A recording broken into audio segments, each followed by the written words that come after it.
No, I mean there's been another, to the north of Nasha Town. The wild hunt assault on Star Sand Shoal, you mean? Huge wave. First I've ever seen of that size. Good thing it was so brief.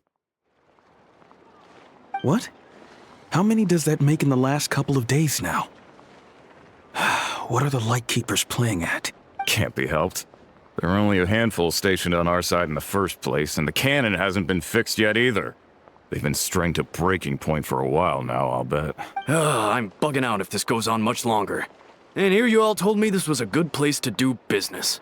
Fool me once, I say. Hey now, this could be our big break.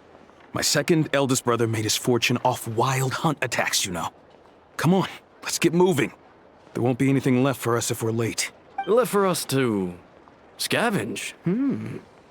I did hear about an overturned cargo vehicle over there. Hey.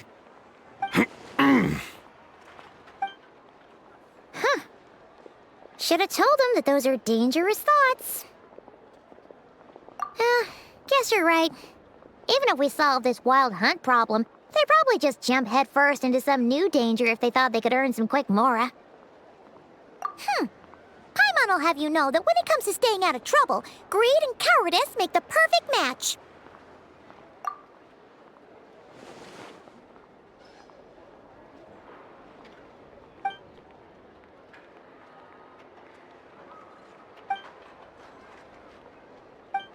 Hey look! I know an Inefa are here in Nasha Town! Oh, considering what those people said earlier, do you think they're here to fix that cannon up? Dying to know something, aren't you? You totally zoned out just now. What? No! Paimon doesn't want to spend her days running from that thing. Anyway, let's just go, shall we?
Nor do I yearn to wield great power.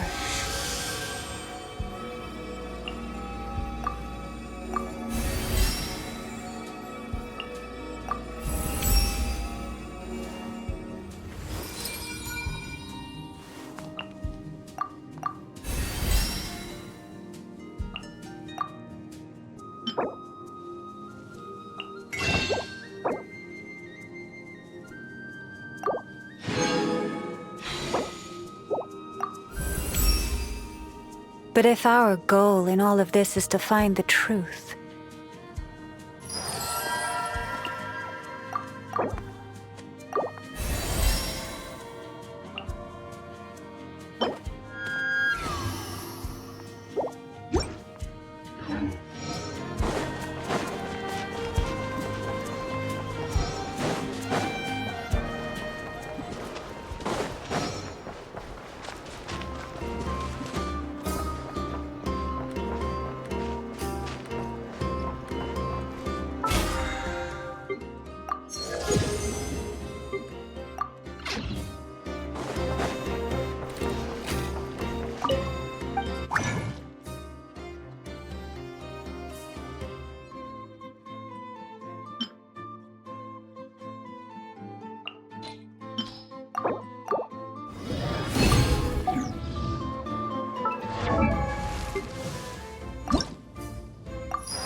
I'll keep this close.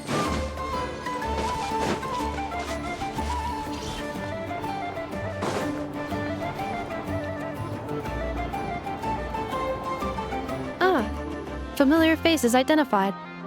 Our good friends, the Traveler and Paimon. Whoa, free manual labor detected. Those evaluations could not be more different. This is Sosi, Sergeant Major of the nearby Lightkeepers. He's stationed here in this town. Wait, that means... He is Flynn's superior, as far as position is considered. A pleasure to meet you all. This is the Traveler and Paimon, friends of ours. They're experienced adventurers who are new to Nodcry. Hi there. Indeed. The sooner we can get it firing again, the quicker we can ease our current predicament. 2 more Wild Hunt incursions have come sweeping in at different locations after the last one at Star Sand Shoal. Our manpower is already stretched as it is. This is more than we can handle. Hasn't Flint's gone back to your HQ to ask for reinforcements? When will they arrive? Huh. Has he now? Yeah. That's what he said he was gonna do anyway. He hasn't contacted me about that yet. As per standing orders, he should be leading a team to root out the Wild Hunt. But I haven't received any reports for a while now. Well, he does act outside the remit of his orders sometimes.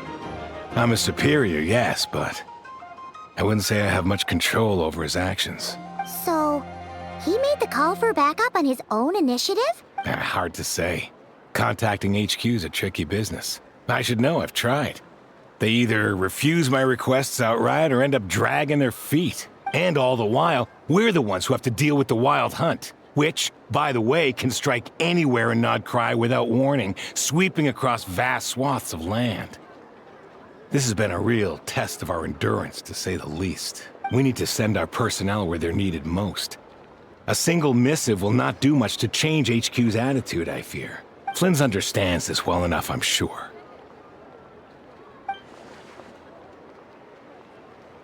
We usually sort our foes ahead of time into ones that our Ratniki will take care of and ones that we'll target using the cannon. I finished the preliminary dispatch work already, but this cannon... Okay. Hurry up, I know. Fix this, I know. You fix it if you're in such a hurry. That, or bring me some snacks. This is tiring work over here. Could you at least tell me how long we'll be delayed? We're way past our scheduled firing time. Well, that's your fault for firing too often recently. Machines get overworked too, you know. You could try thinking about their feelings for once, maybe. Sorry, what? A machine's feelings? In layman's terms, this refers to wear and tear. As such, a machine is more liable to fail the unhappier it becomes. The exact probability here would be... All right. I'm not good at this stuff, I know that. But let me stress that we Lightkeepers are the primary financial backer of this cannon. And our backing does cover the fees for subsequent repair and maintenance. And I'd say that was a good deal for you. You should thank the Krumkake craft shop. That means me, by the way, for making you such a huge and powerful weapon for such a measly price. Do you even know how much it would have cost you if you bought all the parts legit and fresh off the assembly line? Reminder, your future snack budget will have to be halved without the long-term commission payment, I know. Calculating a viable and cheaper option. Lavender melon candy. What? No! Absolutely not! Let me think, all right? It should take maybe 3 more hours? Wouldn't this place be crawling with more monsters than there are fungi and Sumeru by then? That might not be the concern you think it is. The monsters of the Wild Hunt are only active in the immediate vicinity of its attacks. They will not spread any further, on their own initiative at least. We Lightkeepers will also keep an eye on those areas, both to monitor the monsters and to prevent people from entering the cannon's blast radius. That said, I'm afraid I can't wait 3 hours before dispatching manpower to the locations that the cannon won't be firing on. And here's where my need for manual labor comes in. There are some checks I haven't finished yet, but with your help, I can get the repairs done sooner. Wait, but we don't know a thing about this stuff. How much help will we be? You'll be fine, trust me. Just take this. Oh, and this. Whoa! This book is so heavy! And what is this? You can use Beep Boop Pizza to run diagnostics on the cannon. It'll tell you what to do. And this book will help you understand Beep Boop Pizza. This cannon was built using more than 50 components from different factories and manufacturers. Aino has bound the manuals into one volume. Also, please note, the device's name is Birgitta. So, it's manuals all the way down, huh? Yep. And if you're quick about this, we might just cut our time to fire down by a whole 2/3. I'll go with you. Nice! So you'll check the outside and Anefa inside. Come find me in the control room once you're done. Cool? Cool. Instructions received. Please go about your work seriously as well, Aino. No snacking while I'm away. Hey! A little snacking will also improve my efficiency by 2/3.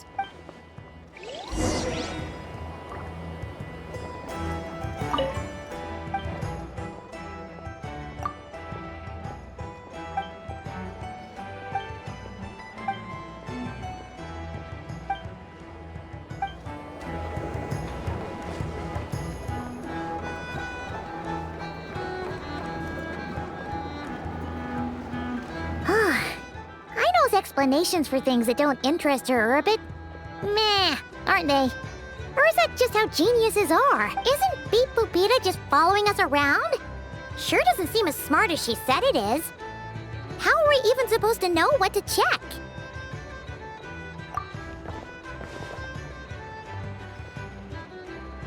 I've watched Anefa perform routine repairs before. It seems some sort of maintenance port must first be found, and then this small robot will automatically interface with it. Ah, so you're in the know. Nice. What does that port look like? Now that I'm not so sure of. Let's search around together and see what the robot reacts to. Works for Paimon. Is this it? Probably not. Or this one? Oh, ew! Stinks of machine oil!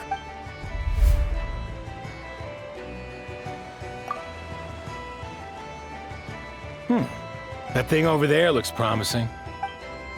Where? Oh, yeah! It does! Let's try it out! Whoa! It's flying!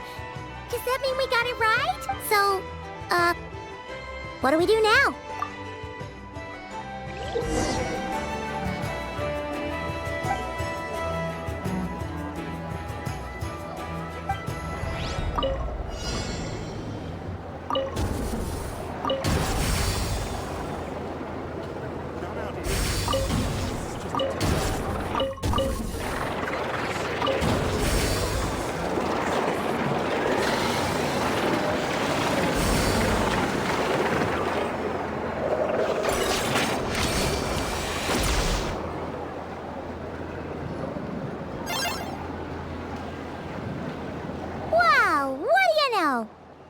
just right.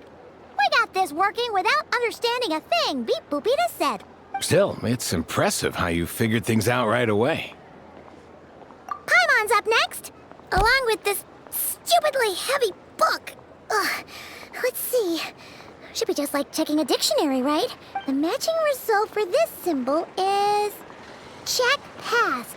All systems normal. Wait, is that it? Well, as they say, no news is good news. Yeah, guess you're right. Just feels like we did all this stuff for nothing, that's all. On to the next spot, then.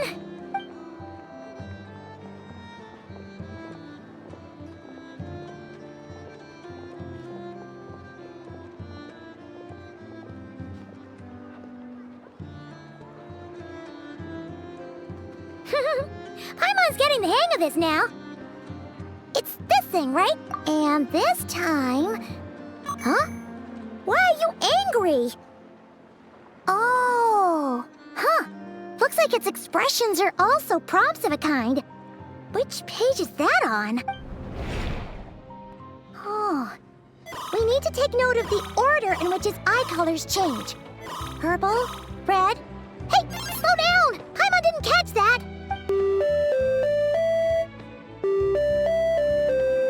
What? So now we've got musical prompts too? Weren't you only supposed to be a beep-boop machine? Alright, one final stop. This was quite a trip, huh? Agreed. I must say, you two have a talent for maintenance work. A bit shaky at points, but not bad for your first job.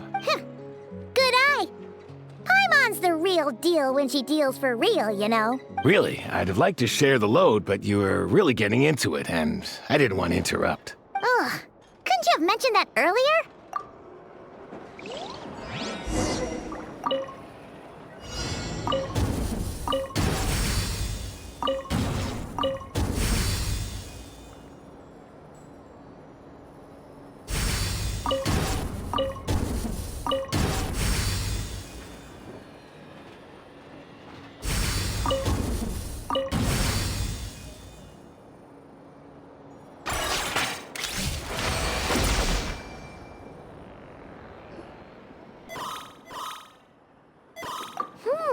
A pictorial prompt this time. Don't worry, Paimon's just about gotten the hang of which prompts are listed where.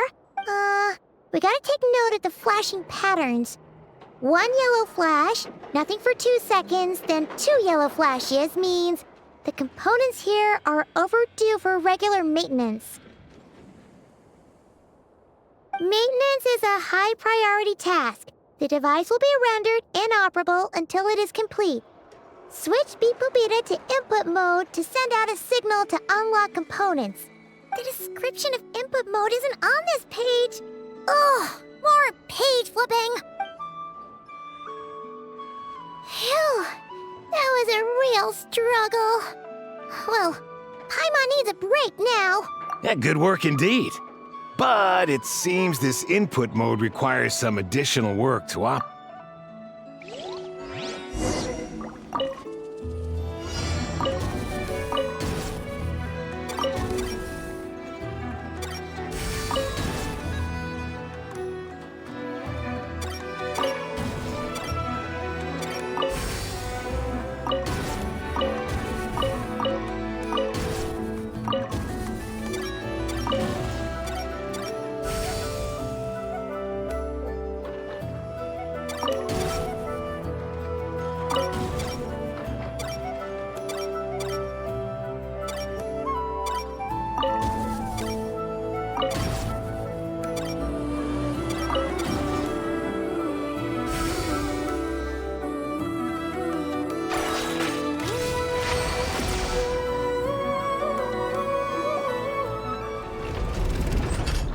Well, looks like we're all good.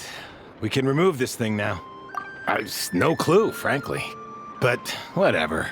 I got a feeling we've all given up trying to figure this cannon out. I'll go get the replacement component. We should be done once we pop it in here. What do you think? Maintenance work's easier than running errands, wouldn't you say? That's for sure. We're counting on you, Sosie.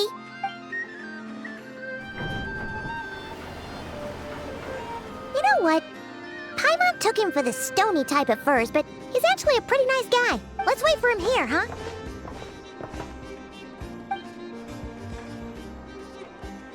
Are your tasks complete? Yep. Sosie's gone to get the replacement component.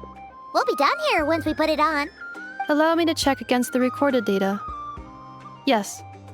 This component is approaching its replacement deadline. The cannon will generate immense recoil when fired. If this is not controlled, the firing platform will become misaligned.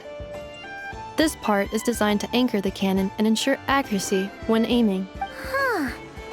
So, if the cannon isn't fixed in place, will it start spinning around like some kind of massive firework? A novel analogy, but an apt one. The large-scale damage that might follow would be undesirable by anybody's standards. This component is currently easily damaged. The materials are not up to par, and there are still some design flaws. But Aino and I are working to improve it. Estimated waiting time remaining: 7 minutes. Would you like a crumb cake? Yeah! Dessert's just the best after a hard day's work. Certainly. It will be ready shortly. Observation. Freshly baked crumb cake results in the most efficient improvements upon human happiness indices. As such, I activated an internal heater before starting repairs.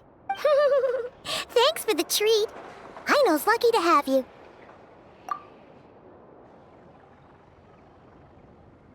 Thanks. Things went great over here, too. So, as we agreed, I'll have the cannon up and firing in no time. Understood.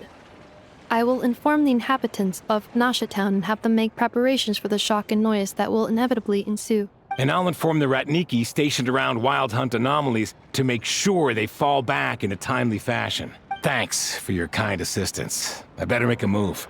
Ratniki from other sites should have sent reports back here, and I'll need to sort them out promptly. Righty then. See ya! Bet this huge cannon's a real sight when it fires. That is correct. A huge crowd tends to gather on its own accord on such occasions. Pure, bright energy rays have never failed to inspire obsessed admirers. If you are interested, you can come back later to behold it in all of its glory. Sure. We did help fix it after all. It'd be weird if we didn't want to see it in action.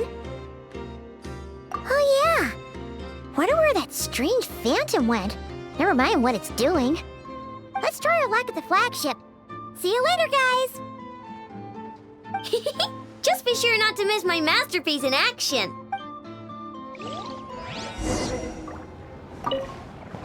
Checking snack stock. Lower than expected. Please, explain, Aino. Later. Can't you see I'm busy? You know, saving the poor, anxious inhabitants of this town?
Is it just Paimon, or are there more people here now?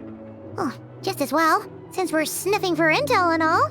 And maybe, just maybe, let's get some of their berries and fried meat too, huh? We still haven't had it yet. Oh, come on. Why so uptight? Excuse me, Are you guests? Ah, if you wish to return to your room while the banquet is on, please use the side door. No, we're not heading back to our room. Are we not allowed in here right now? That is correct. Only those invited to the banquet may enter. Our goal is to ensure that our regulars can enjoy peace of mind and comfort, so that they can speak freely with one another. Familiar with our ways already, I see. But here in Nodcry, channels hold equal value to Mora. I am but a lowly employee, so you'll have to forgive my inability to help in this matter. It's fine. Can't be easy being you. Looks like we'll have to switch channels then. Never, right? The Curatorium does seem to already have an amazing intel network up and running. But if we ask her straight up, she'll likely squeeze us for all we're worth. Ooh, Paimon's got a plan! Lauma got Nefer to help her prep some medicine, right? We'll be heading to Hisi Island later anyway to ask Lauma to help us use the moon marrow. Couldn't we deliver the medicine while we're at it? If Nefer doesn't mention a payment, we can cash our services in as a favor. If she does, then we can use it to haggle. The thought of Mora made it worth the effort of thinking up. Come on, let's go!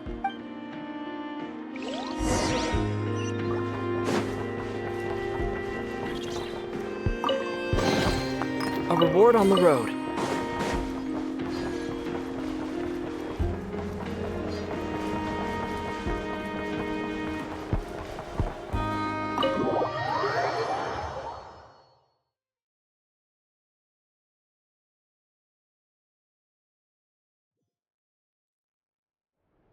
Hey, Black Cat, we're here! Oh, it's you this time. Hello, you two. What's up? Not much. Just here to say hi. Also, we'll be going to Hisi Island later, so we can deliver the medicine to Lauma for you if you need. How thoughtful of them. Bet they want something from me in return. Well, the faster the delivery, the better, naturally.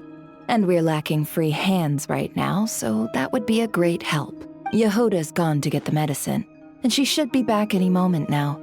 If you have nothing else to do, feel free to wait here.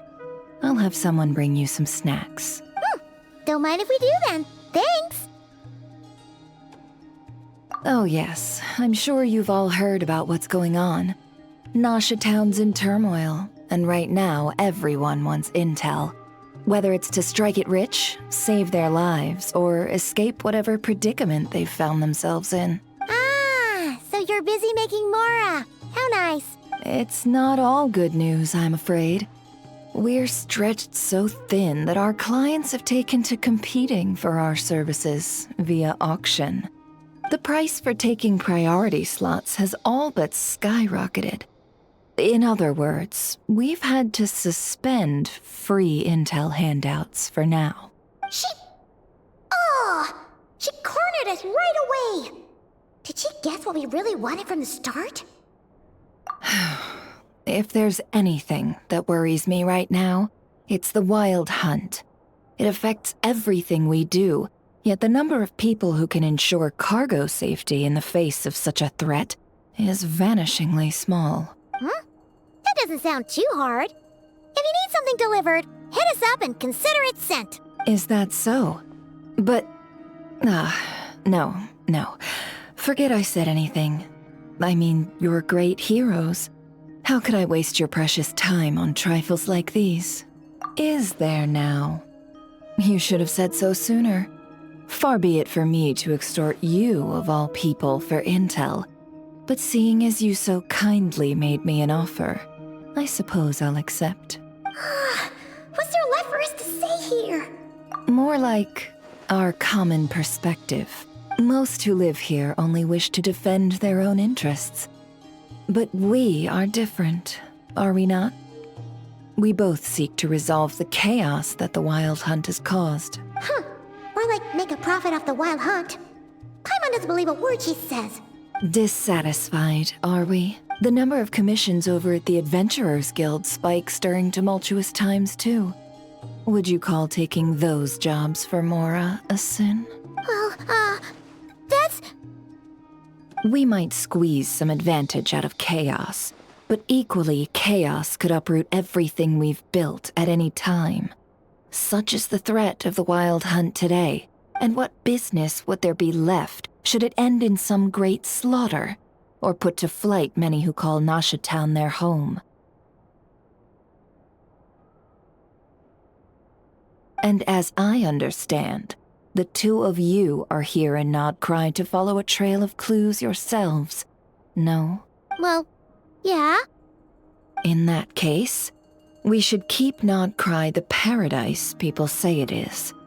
At least, until our respective goals have been accomplished. You must understand, no force exists here that would inspire unconditional unity amongst all parties. After that incident with Lauma, I'm inclined to believe you. Your selflessness is admirable, to be sure, and rare around these parts. Though it's rare for a reason, kid. Just a shame that our mysterious phantom has hidden itself well. Between that and its ability to shift shapes, it will no doubt be a most slippery customer. Really, I'd be all too glad to pass on any additional intel I gain. We make a good team, after all, don't you think? You front and center, me behind the curtain. That does make sense. Sorry, Nefer. Paimon took you for someone who only cares about profit. A well-placed only, indeed, Paimon. Nothing is wholly divorced from profit of some kind. Wait, so you were ready to work with us from the start? Why, of course. In fact, I was wondering when I might bring this up the moment you entered. But... Hey, boss, I'm back! Huh? Oh, you guys are here too? Indeed they are. In fact, they've volunteered to deliver the medicine to Lauma on our behalf. And totally free of charge. Such kind souls, aren't they? Really? Great! Oh, in that case, guess I'll be clocking out now. Got a few more places for you to visit right here, dear. Huh? Haven't I already worked a few days worth of overtime already? Well, guess the extra more is pretty nice. Well, we better get this medicine delivered pronto. Huh? Surely not. The special medication from before wasn't salt, was it? Wait, that can't be. Let me see. This isn't right. How could it be salt? It was raining back there, so could it have happened while I was resting at the store? Sorry, boss. I'll get it back right now. Trust me, I'm super fast. Hey! Slow down, you might get hurt! Well then, any plans? If not, what say we go into town and ask around about the Wild Hunt? We were thinking of doing that, but we didn't get much out of it. The townspeople are a bit wary of us, and we can't get into the flagship right now. Ah, yes, the banquet is on today. Perfect timing. That's where we'll go. Huh? Can you get us an invitation? Oh, come now. What are we, sticklers for the rules?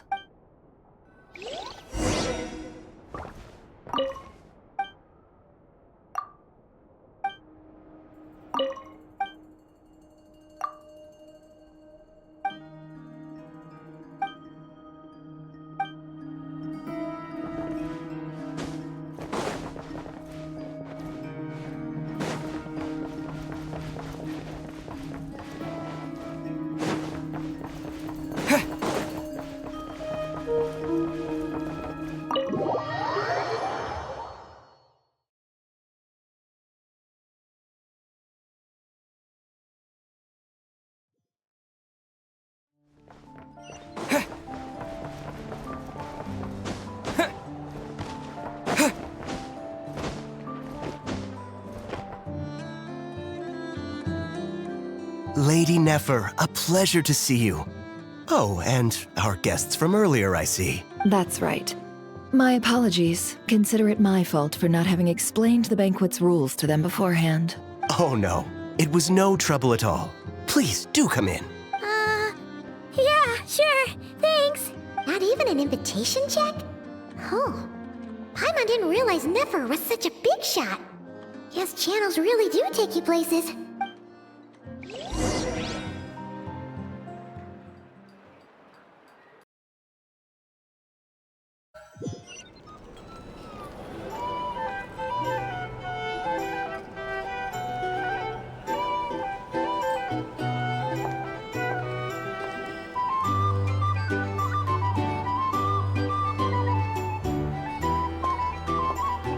Finally! Now, what do we...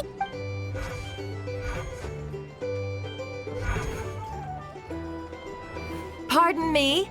I'm sure we're all having a good time, but I would like you all to meet a mysterious guest I invited for just this occasion. I give you tonight's special guest, a renowned mixologist from Mondstadt. Are you serious?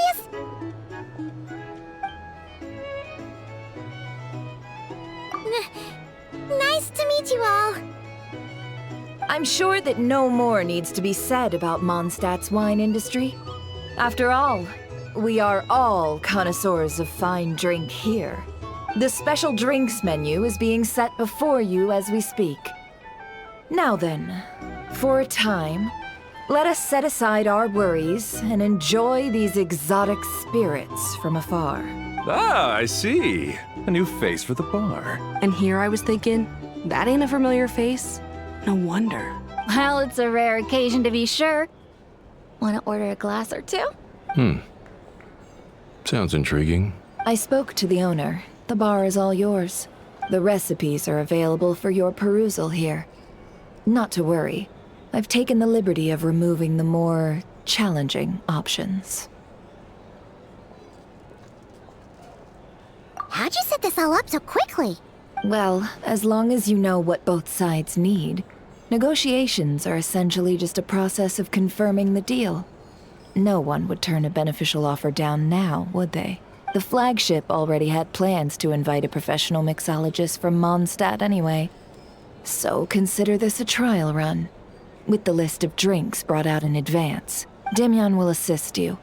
Serving guests with drinks will be the perfect opportunity for you. Of course, every guest will have their quirks, so you'll have to be careful not to arouse their suspicions. Got it! We'll give it a try!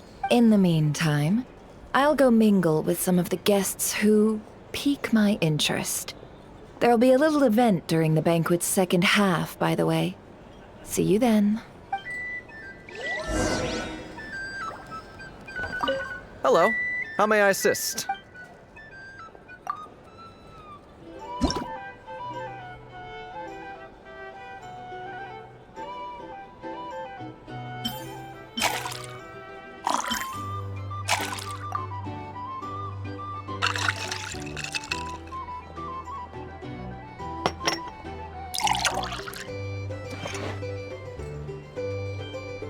Good work!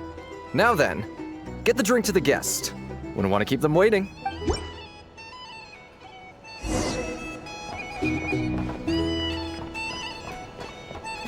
Ever consider returning to Snezhnaya? Probably killing myself with fright here if that was an option.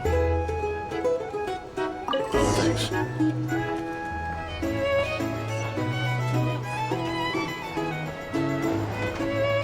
Tell you what, I envy people like you. I'm like a man in a leaking boat, soon to be food for the fish. I wouldn't have come to this dump if there were any better place to be. Come now. Surely it isn't that bad. We've still got the light keepers. You trust them? I wouldn't. Wouldn't trust anyone, really. We're stuck with the wild hunt here. The Snezhnayans can't be bothered, the Lightkeepers can't spare the people, and everyone else, they're a mess. I'd sooner put an ounce of faith in that cannon. Forget it. Let's just drink. Let's see if this new mixologist is worth the billing.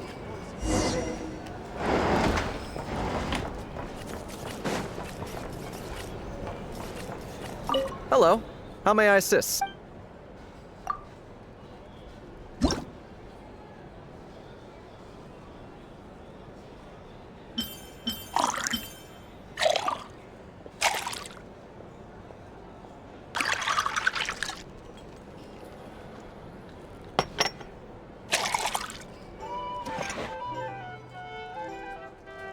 Good work.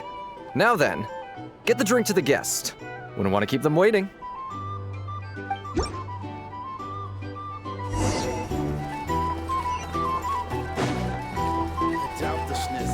Here's the thing. You can't live life without a little spice. I wouldn't be so sure. They look like they give a hoot about anything other than their precious research. Hey! Just leave it over there. Bet you some people are just waiting for this place to fall further into chaos. You've got a plan for that, then? Hard to say. But what I can say is that the situation in Nashitown will get out of hand if that cannon isn't fired soon. That gun's a symbol. The most solid proof that ordinary folks like us can stand up against the Wild Hunt. If you want to negotiate prices, go find a flea market. Well, wait. What are you angling for exactly?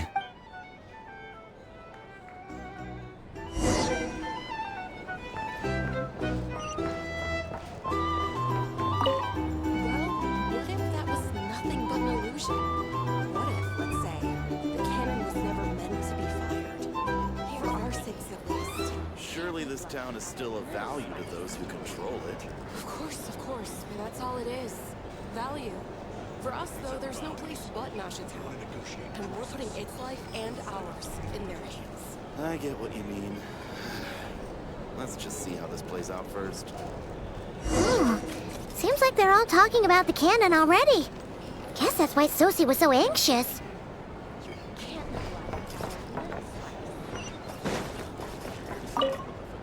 Hello.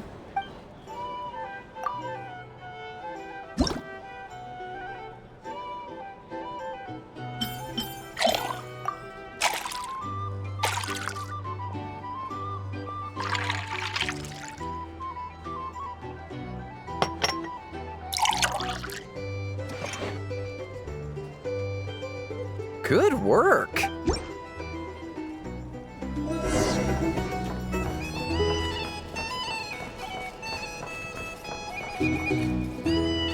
Oh, so this order was yours, huh? Indeed. So, any notable news? Ah, you two must be Nefer's friends. A pleasure to meet you. If you've got a moment, let's have a drink. On my tab, of course. Paimon doesn't recall there being any other orders right now. Sure then, we can take a break. Then come, sit. Dimyon, 2 wildberry trails if you would. Without alcohol, much obliged. Hints is the name. I help out at the Rossum workshop in town. They usually put me in charge of making and repairing simple machines. Paimon's name is Paimon. Pleased to meet ya. Anyway, help me keep an eye out, all right? Valuable intel will be suitably compensated. Oh, come on. Is that how it is between us? I mean, I wouldn't even have this job if it hadn't been for your help back then. So, you've known each other a long time? That's right. I came to Nodcry with nothing at all. Would have starved on the streets if I hadn't met Nefer. She lent me money to study a craft, and even introduced me to Aino and the Voynich Guild, which is how I slowly carved out a living for myself. That's a huge favor. Huh. So Nefer can be a nice person sometimes, huh? Well, I'd also say she needed a willing and able machinist at her disposal. Come now, Aino's talents are better spent on issues bigger than basic machine repair and component manufacture. I did think myself a dab hand at such work at first, but compared to her, I might as well be a trainee who couldn't weld a wire to save his life. Got the scoldings to show for it, too. It took me a long while, but I finally got to the point where I could make my own machines, and even maintain some of Aino's relatively complex ones, like Kuvaki detectors or mechanical arms. He's the one responsible for maintaining Yehoda's robotic arm. Oh, speaking of that, didn't Sosie have a mechanical arm too? That's right, one of Aino's masterful designs. I could never design one of those in my life, but if you gave me its blueprint, I could hammer one out. Nowadays, I've got regular customers, which makes for a decent keep. Even got a kid, if you can believe it. I wouldn't have, had you told me my future when I first arrived here. On the flip side, being a family man means I can't just flee this place whenever I feel like it, so I'm afraid I'm counting on you to help solve this wild hunt crisis. All the more reason to be proactive and do your part. Wringing our hands in despair does us no good in times of crisis. Oh, wait. Just another question that's been bothering me. Have you heard anything about people seeing illusions within Wild Hunt anomalies? People they know, perhaps? I have heard of humanoid shapes being sighted, but familiar faces? No. Most would think they'd lost their wits from fright if they started hallucinating. After all, no ordinary person could survive an assault from those monsters. Does this have anything to do with our current Wild Hunt crisis? Perhaps. Perhaps not. All right, I get it. I'll keep my ear to the ground for you, and naturally, my lips will stay tightly sealed. Then we'll take our leave. Enjoy your drinks. He's a social man. You can often find him here chatting with friends, and he's had contact with all manner of clients. Since he's never heard of the Wild Hunt exhibiting the power to imitate familiar faces, might it be safe to assume that our Phantom wants to keep that a secret? Huh. That does sound worth noting. How about we go talk to a few more people? A good idea. And one our upcoming activity will facilitate. Let me show you how it's done. Come, back to the bar. These are bounties.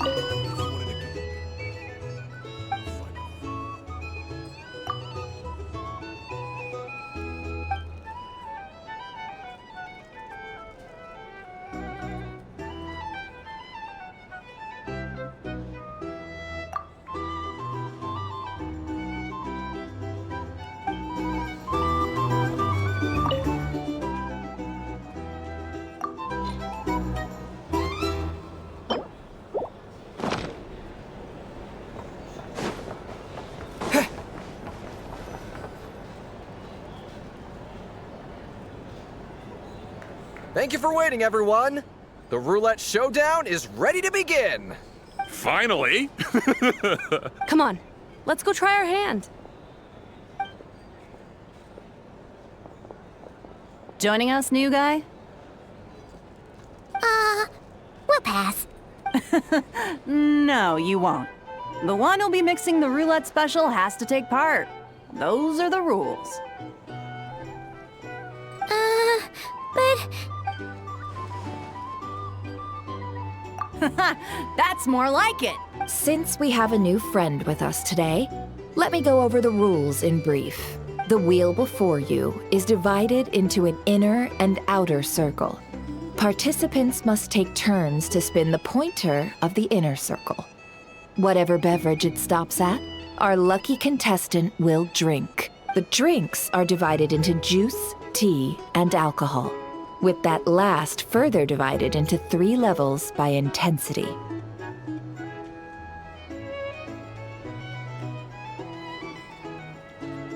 Spin your way to a non-alcoholic beverage, and you'll score no points. Otherwise, you get 1 to 3 based on alcohol content.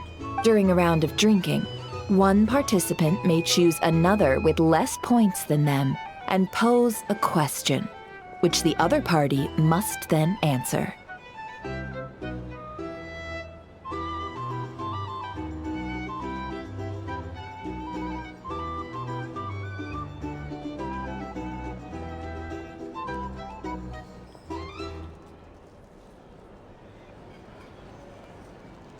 This sounds like it might favor those who score higher, but push your luck and you might not recall any answers you were given the next day.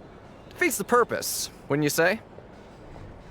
And that's why the person mixing the drinks has to take part. You know, just in case they decide to pour heavy, then sit back and watch the show. Not that our newcomer looks like the drinking type. Either way, looks like we're in for a show. Anything you drink will be replenished. And additionally, I have decided to sponsor a grand prize for this grand occasion. A single serving of Dark Horse. What? Do my ears deceive me? A chance to drink Dark Horse and not cry? Dark horse. Guess we'll have to take part now, huh? Indeed. The dark horse could be yours to enjoy, so long as your luck holds. And so long as you can remember its taste the day after. And if our lucky winner can drain the whole serving in one go, they will gain the right to ask everyone a question, regardless of their score. High risk, high reward. That's gotta be some strong alcohol. Now, if there are no other questions, let us begin. Allow me to get the ball rolling.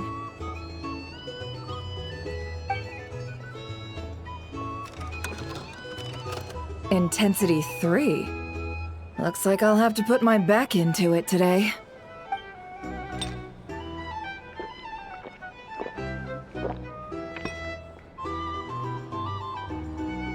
Let's go! Wow, this is kinda intense. Oh, my turn. All right, man, fess up. You've been making a killing lately. Where's it all been coming from? Hey, bro. I heard you met up with some big shot from the Voynich Guild. Mind introducing me sometime? Ugh. A normal drink, huh? Must be my lucky day. We've reached the final round of the roulette showdown. Let's see who gets the last laugh. I gotta say, you monsters really know your alcohol. These recipes are super good. Teach me, would ya?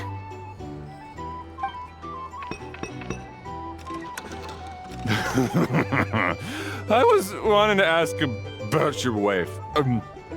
Your wife.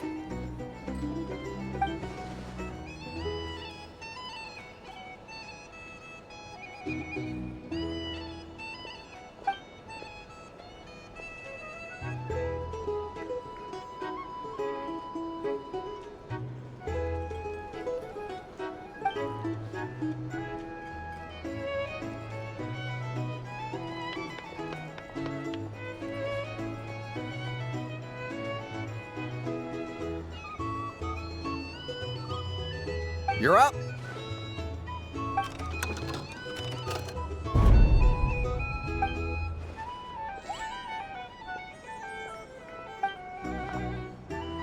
Whoa! New face here just drew the dark horse. Bottoms up! Bottoms up! Hey, will you be alright? You wanna just give this one to Paimon?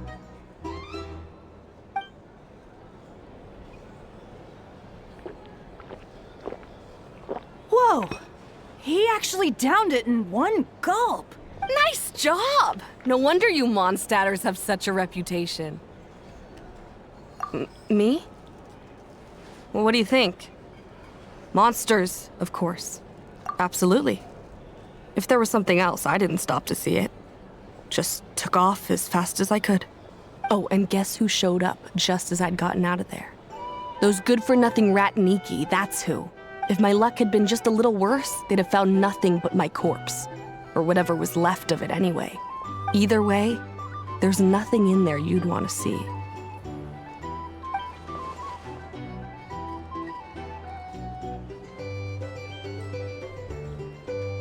I see some downcast faces. Why, have we all hit our limit? Says who? I'm still raring to go. 'Cause you didn't drink that much. In that case, let me raise another glass. To a blast of a showdown and a wonderful evening. Hello, sir. Lady Nefer has ordered a fresh round of drinks. Could you deliver it to her? Here's the thing.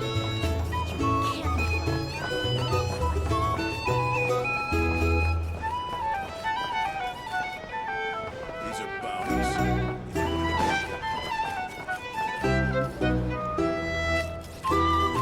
Huh? Are they playing cards? Paimon spies some elemental dice. Same as usual then? One die, 100,000 mora. I'm not here to do business with you. Come now, I've already ordered us drinks. Or are you looking to add another line to your ledger of arrears? Oh, so this is a business deal. So, let's go over this again. 1 die, 100,000 mora.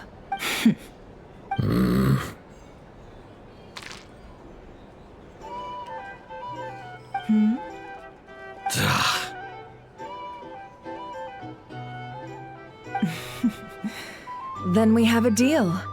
Come, you two. Take a seat as well. What are we even doing here? I can give you 3 things. The features of the Wild Hunt, the exact locations where it has appeared, and the intel we've received from the Lightkeepers. The Wild Hunt is in fact a phenomenon linked to abyssal power. Fog and monsters follow in its wake, posing a lethal danger to ordinary people. On the flip side, these monsters cannot leave the fog, so the disaster cannot spread quickly. We already know all that. Fair enough. Then I won't beat around the bush. Here's a map of current Wild Hunt anomalies that I snagged from the Lightkeepers, including the locations they'll soon be bombarding.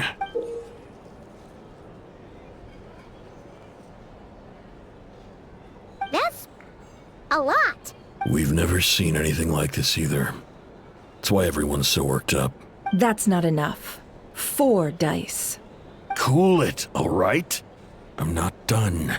Now, the Lightkeepers don't want you to know this, but weirdly enough, more Wild Hunt sites have disappeared than their involvement would indicate. Isn't that normal? They're not the only ones fighting the Wild Hunt after all. Adventurers do that too, and maybe some just go poof by themselves. I'd agree. And really, we've always had a small, stable discrepancy between reported anti-Wild Hunt ops and anomalies cleared. That variance has become a gulf lately.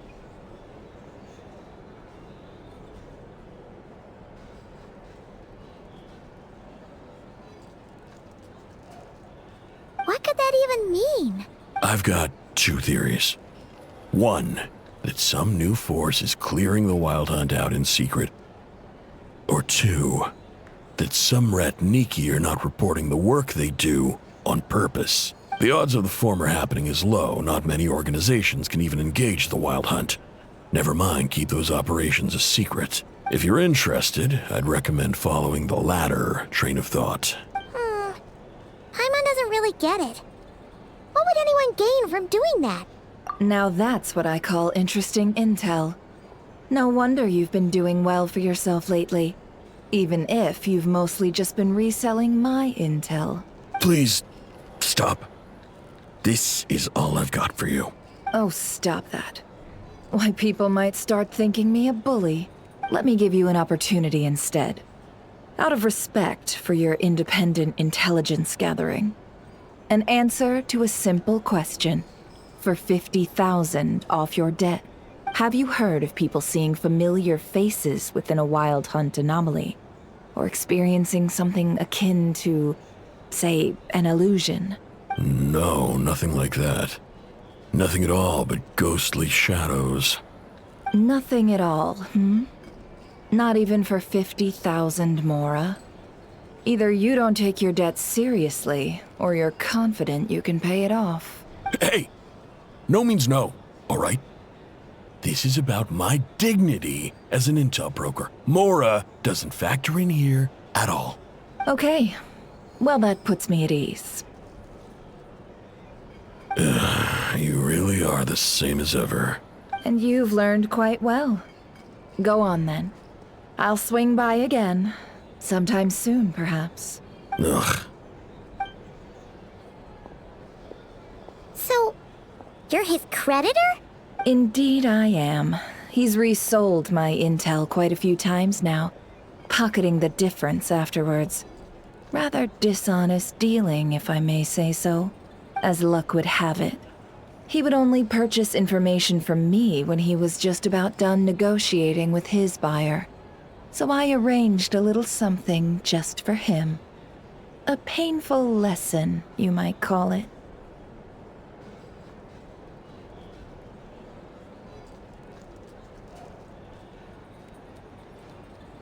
Ooh, that sounds brutal. Oh, I was downright beneficent in charging for that betrayal. It was more about the message, really. In any case, I believe that's all we'll get here. Let's go through what we've learned outside.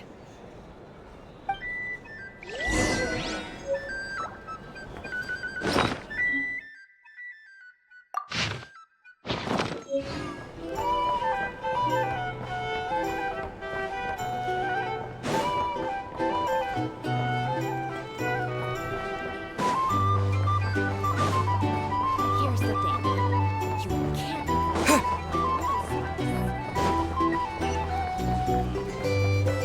Negotiate prices. You'll find a flea market.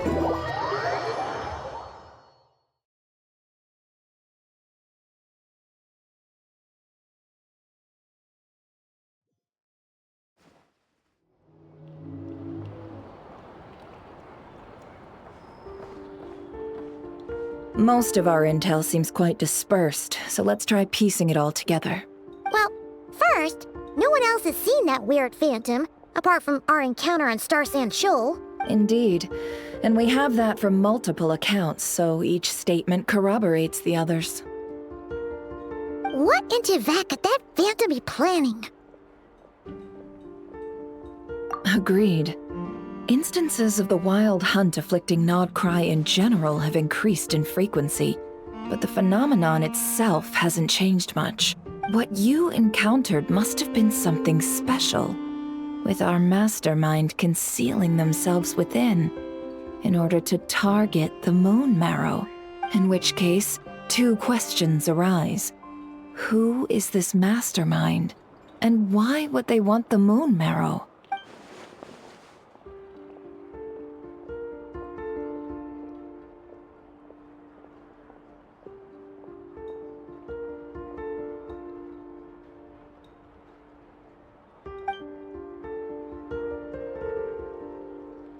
I'll continue investigating along these two lines. We can reconvene again if any progress is made. I'm back! Luckily, the store owner kept the medicine bottle I left on the table safe for me. Here you go. Huh. Thanks a bunch, Yehoda. Take a break. You've earned it. Oh no, I've got work to do later. And anyway, isn't the cannon about to go off? I was watching it the whole way back, praying it wouldn't fire. Not until I got back, you know? Again, lucky me. Huh. So you're interested in that big gun? Of course. I mean, just think about it. Something that size is bound to be comprised of thousands, even tens of thousands of parts, fused in such a way that it can operate smoothly and fire off a supergiant, super strong beam! Isn't that just so cool? I mean, miraculous. Like a miracle created through countless careful calculations. It has been a while since the last time it fired. Go on, feel free to go watch. Work can wait for a while. Thanks, boss. Anyway, y'all wanna come? It'll be worth the while and worth your wait. I swear. Might as well. Fruits of our labor and everything, you know? Woohoo! Let's go! Kaboom! Wow! What a crowd! People seem pretty excited, too. Just goes to show how big a deal this cannon is, huh? Oh, for sure. One shot, one kill, problem solved. Simple and practical. Just the way we like it. And even if that wasn't how it worked, just listen to how it roars. If that isn't power, I don't know what is. If only I had that kind of strength. Hey, don't think like that. Your skills and smarts have been a big help to us, too. Really? They think that? Oh, I'll do my best the next time we work together. For sure.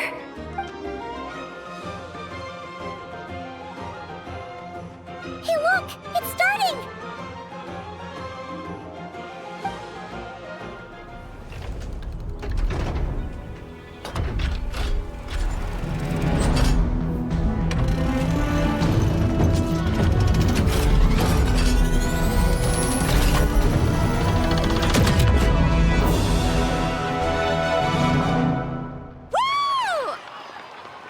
Nice one!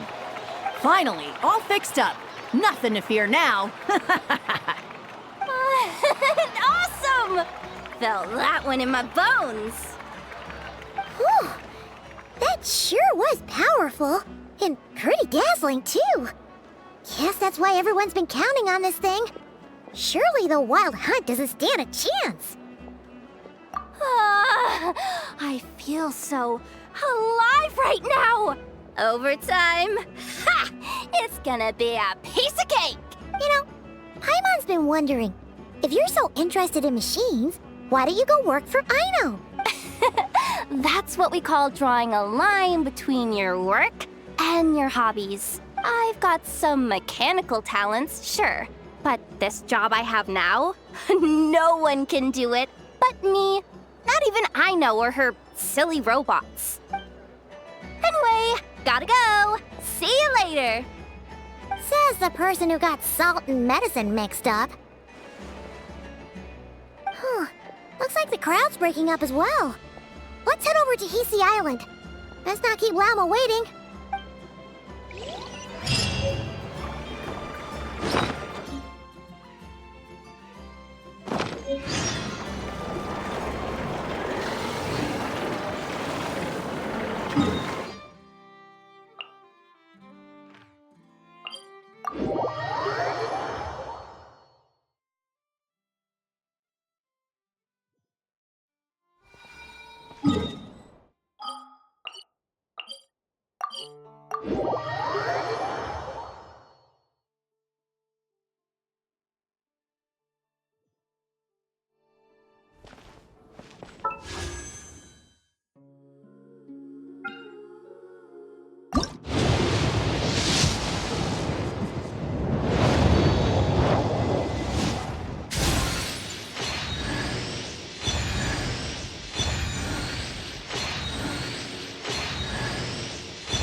A reward on the road.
Is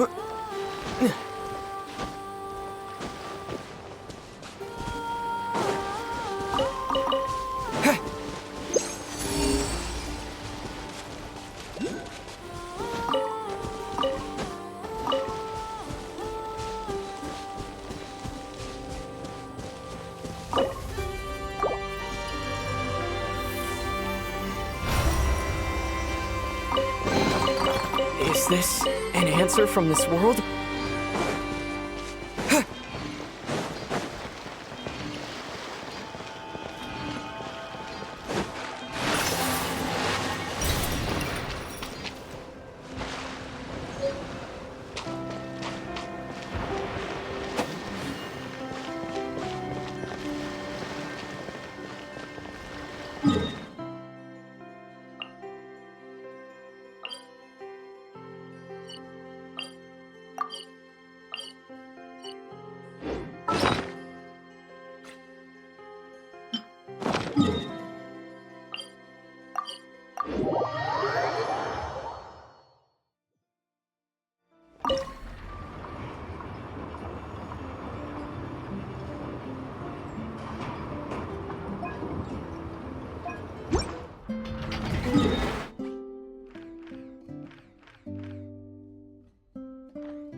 Let's see now. What's changed since we were gone? Yeah, if anything, looks like things are settling down. That's Llama for you. Hey there, Llama! We're back!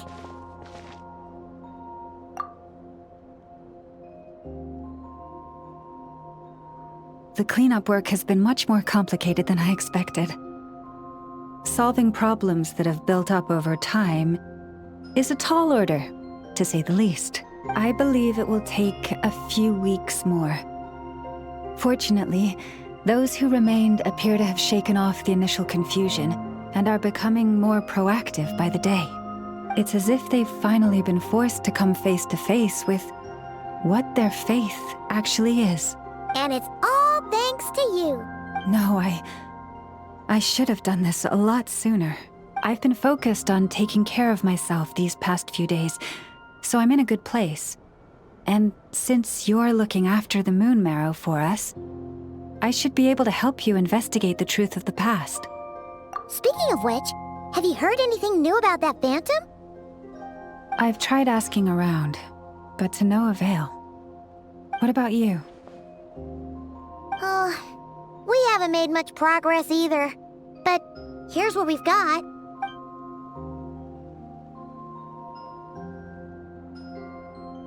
I think I've got the gist of it. Sounds like you've got your work cut out for you too. Don't forget to take good care of yourselves. In any case, please, come this way.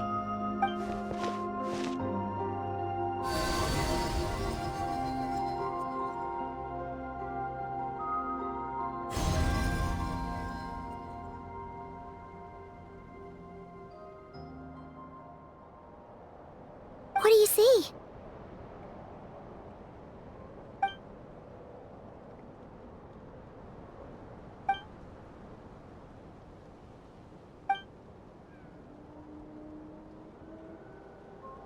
What? Is it over already? This appears to have occurred a long, long time ago. The memories I sensed are highly turbulent and disordered. So that is all my power allows me to discern.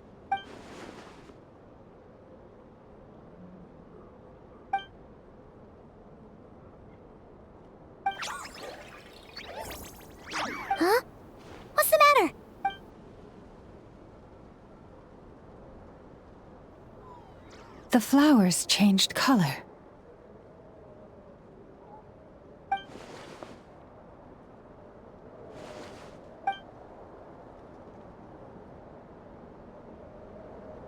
Yeah, we should go see her and see if we can help her in some way. I'll leave that in your hands then. Oh wait, here you go. This is the medicine you asked the Curatorium of Secrets to help prepare earlier.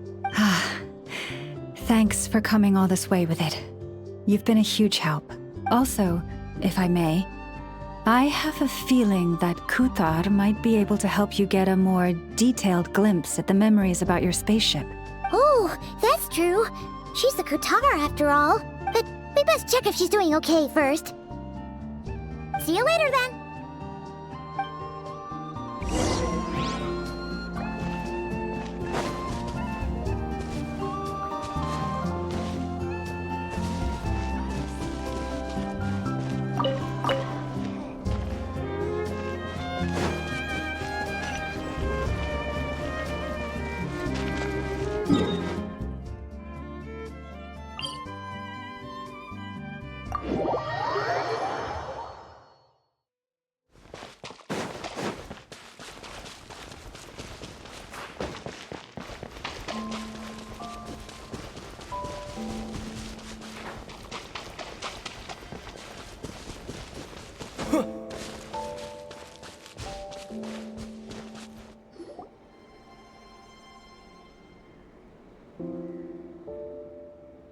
Oh, she doesn't look so good. Sorry for disturbing you, but are you okay?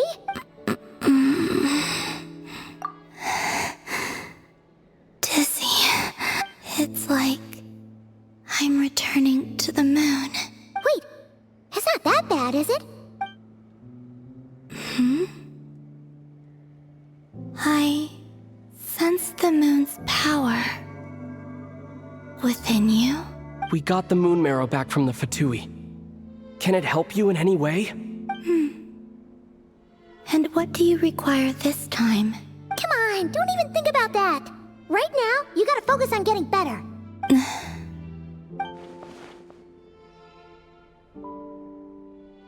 I might need your assistance in the future. Oh. Very well. Give me your hand.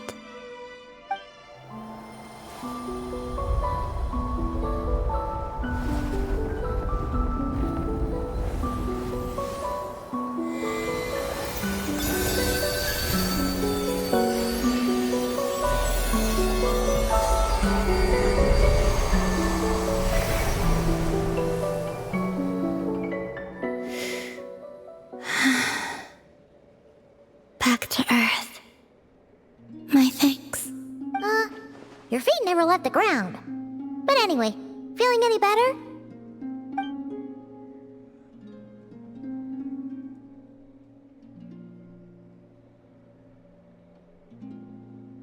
Significantly.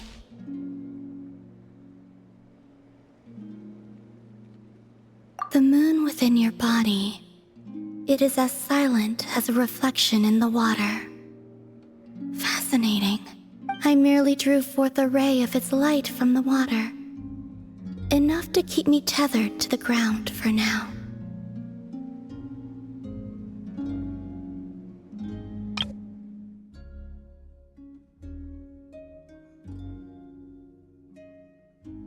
I think I sense some other changes as well.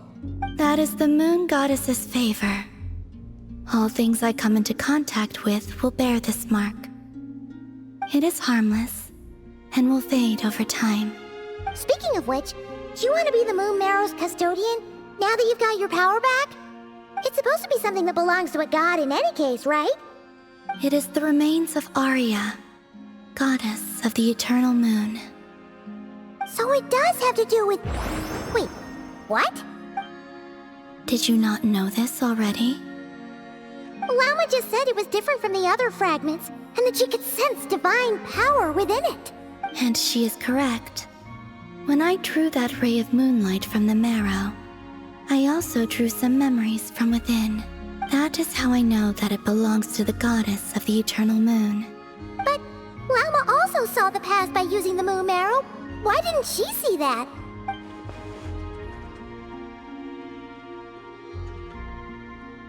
There were once 3 moons in the sky, each belonging to a goddess who ruled over it. But after the War of Funerary Flame, all 3 lay slain, and 2 of the 3 moons were shattered during the conflict.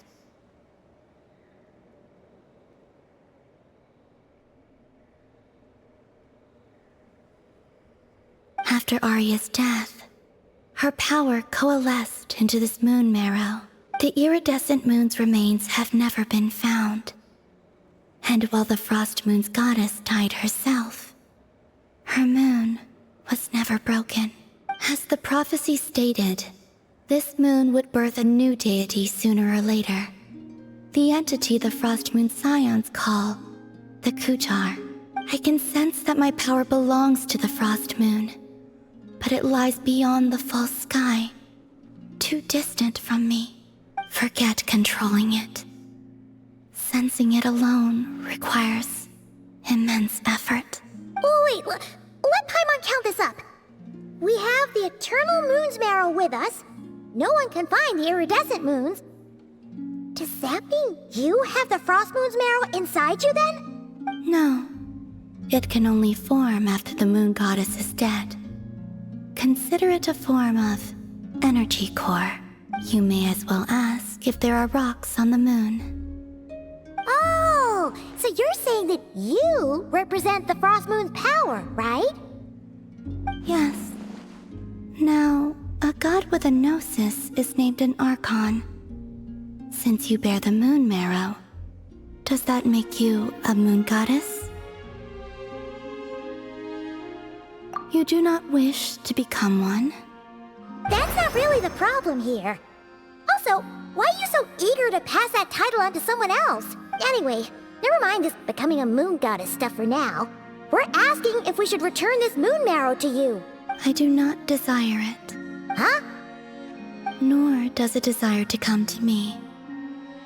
And what does that mean? When I came into contact with its power, I sensed a kind of rejection. I can only guess that this is because I, too, am a moon goddess. 2 moons will not rise at the same time, let alone consume one another. Guess it's stuck with me for now, then. You sure that's gonna be okay?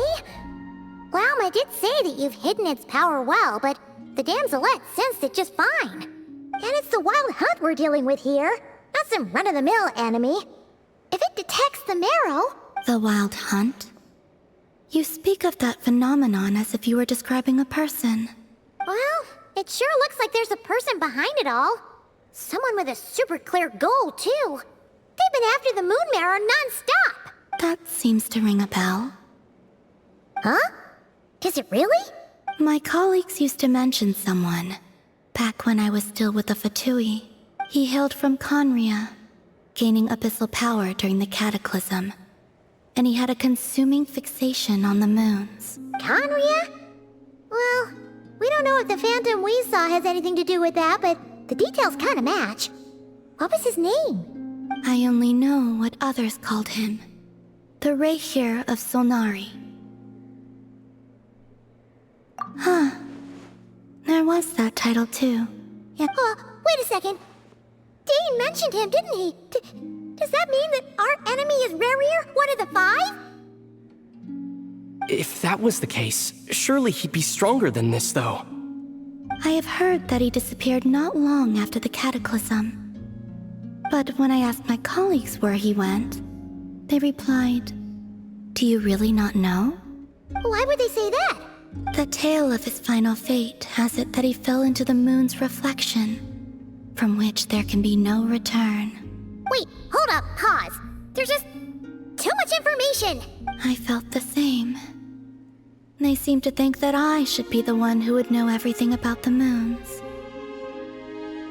But as I said, my prologue lies beyond the false skies. I do not even remember my name. Oh. Either way, following his departure, The Wild Hunt situation worsened drastically, and it has since become a byword for abyssal disaster.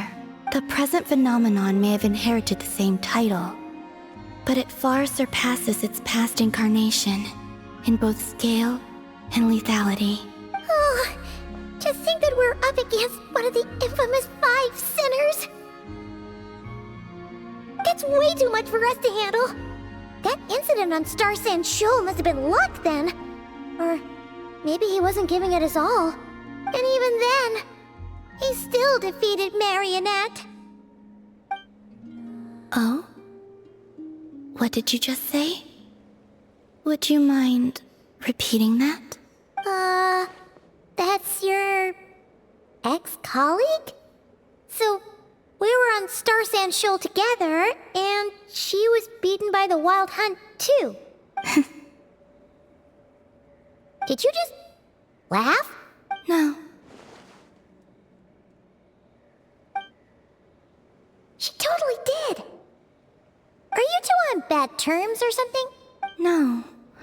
I simply imagined the put-out expression she must have worn in that moment, and found it interesting. She seemed quite shaken. Oh, she'll adjust soon enough. She's very good at that. Okay, anyway, we've gotten off topic. Now that we know how dangerous the guy targeting the Moon Marrow is, you sure you want to carry it around with you, Traveler? If Fatui intelligence is to be believed, Rerir would prevail even if all of Nod Cry were to stand against him. Perhaps something restricts him, if only for the moment. Before I decide, there's a favor I'd like to ask you, Columbina. What do you need? Do you think you'd be able to show me what happened when my sister and I arrived in Nodcry? I mean, when our spaceship first landed. Sure. That was quick. As I said, this to me is but a single ray of moonlight. Nothing to it. Give me your hand, and ready yourself.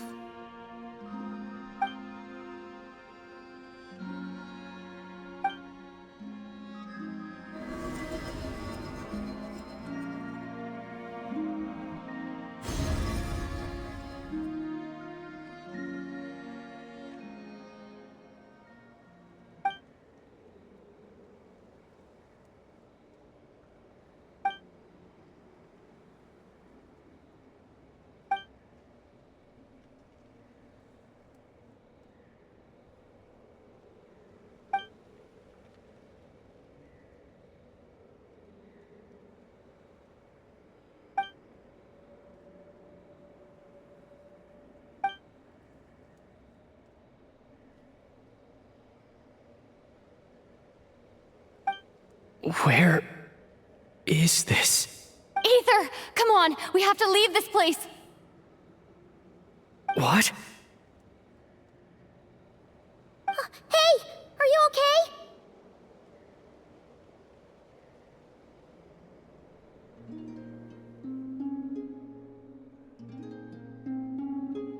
Our spaceship. A long, long time passed after we landed. No one left the ship during that time, but Lumine found me from outside of it somehow. Huh? How would that even be possible? I don't know. The secrets within memories are like cookie crumbs. Take a bite, and they go everywhere.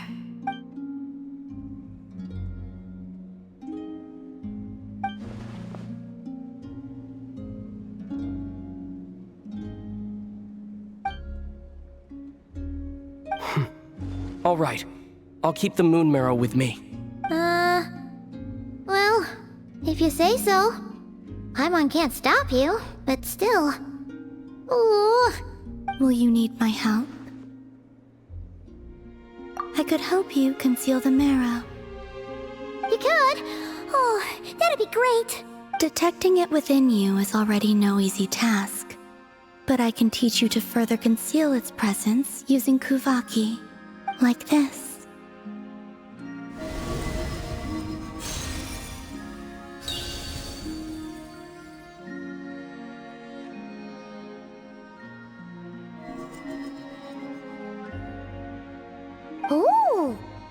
like a shield.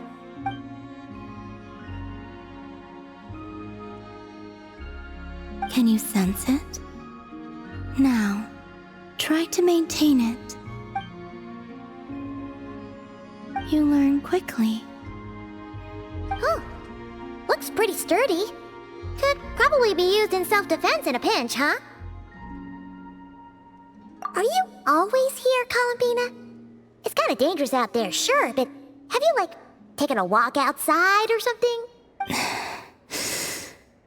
I dislike strangers. Slightly better.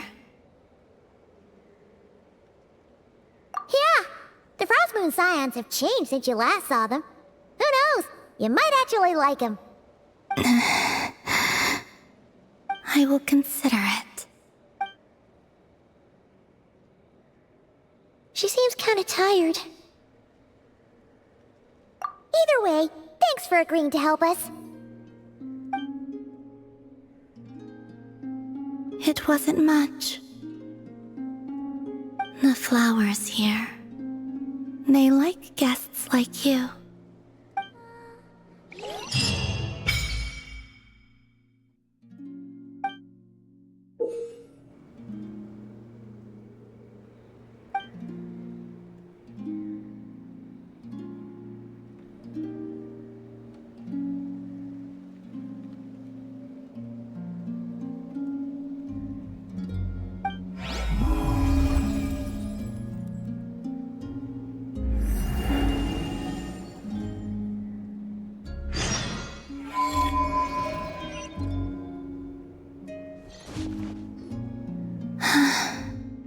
Best let her rest.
The Raker of Solnari.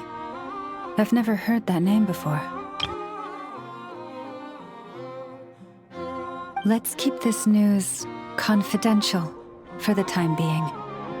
It would only cause even more panic amongst the people of Nodcry. But if this Rarier is as you describe, he will be a truly formidable opponent if we try to take him on by our strength alone. Yeah, things might be okay if everyone was willing to work together, but right now... Exactly! Whatever the case, Let's start by telling those we can get to join up about the crisis. As it happens, we have our own reasons to protect Notcry. But even if we didn't, we'd never leave people in the lurch. That ain't our style. Thank you. The Frostmoon Scions will stand with you to prevent this crisis as best we can. In addition, I believe that the relationships between the various factions in this land are not cast in stone. The winds of change are blowing, and we Scions have nowhere to run. Our faith, our sect, all of it is here. Whether our foe is the Fatui or this Raker, we must stand our ground and remain true to ourselves, even to the last. Let's see. Speaking of allies, the Krumkake craft shop is the closest by, right? Enough is sure to help us. The wind blows stronger. May your path ahead be smooth.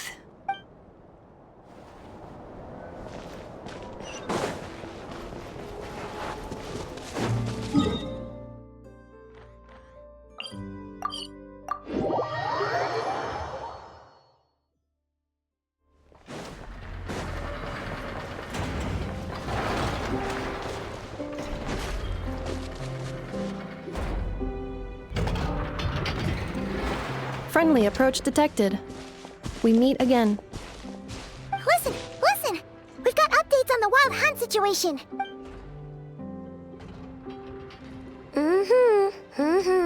Threat level exceeds expectations. Phew, doesn't matter if he's the Rahira Solnari or Solari or whatever. One volley from my cannon, and he'll be blown to smithereens! You were there when we fired it, right? If that isn't the kind of firepower that helps you sleep at night, I don't know what is! True, but the cannon only works against shambling monsters, right? What if Rearier's super fast? Well, we'll just get an effort to go grab him and tie him down. You're not taking this seriously at all, are you? Anyways, firepower is not a concern. See those canisters over there? That's all concentrated Kuvaki, which we'll be shipping to Nasha Town. More than enough ammo in there to blast that Fatui research facility to bits in a single shot. You sure have been looking forward to this battle, huh? Of course! This is gonna be the shot that shocks the world. All of Notcry, heck, all of Snezhnaya will know my name once we're through. Sure, travel safe. I know. There remains intel left unshared. Oh, right. Yeah. Since you're investigating the Wild Hunt, something pretty weird's happened in Nasha Town. Should probably watch out for that once you're back. Remember that Sosi guy? The Ratnik in charge of firing the cannon? He's been found dead in their organization's offices. Wait, what? Didn't we just see him, like, half a day ago? Yeah, it's still new news. So not many people are in the know. We were only informed because we'd worked together closely. And even then, only just now. I'll send Anafa over to Nasha Town with some flowers later. He seemed like a good guy. Didn't put on any airs despite being a superior officer either. The data concurs. This gentleman appears to have been one of the most accomplished amongst the Lightkeeper's Sergeant Majors. His character has also received commendation. Most would have lacked the motivation to fatally attack him. Oh, that makes it even worse.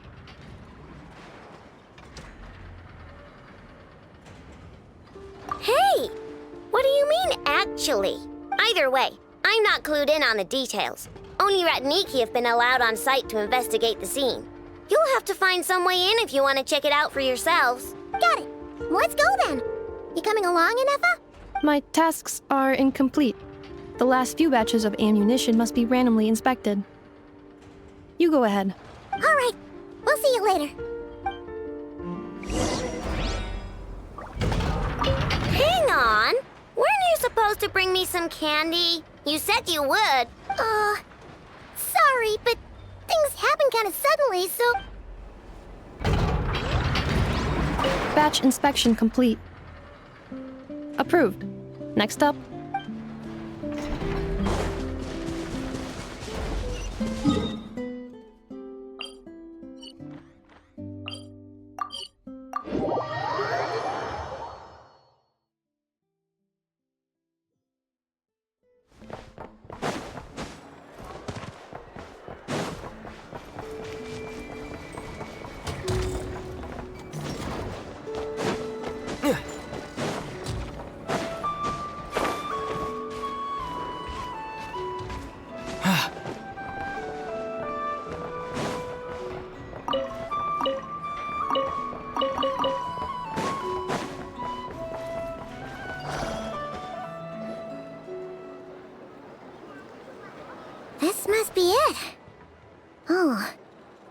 like there's any chance of us getting in with that ratnik guarding the door, though.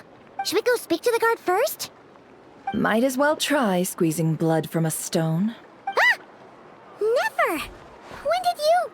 I came over to take a look as soon as I received the news just now. Aino told you about this then? Before we start, shall we see if we've made the same guess? Indeed. Quicker than we thought as well. Keep your eyes peeled for any clues once we get in.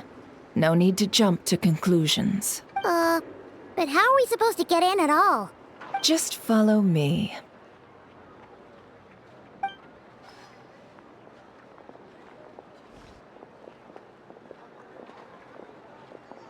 I'm sorry, but we're not open to guests right now. Sorry about that. They're here to investigate. All of them? The paperwork checks out. All right then. Enter. For now, please keep the current situation confidential.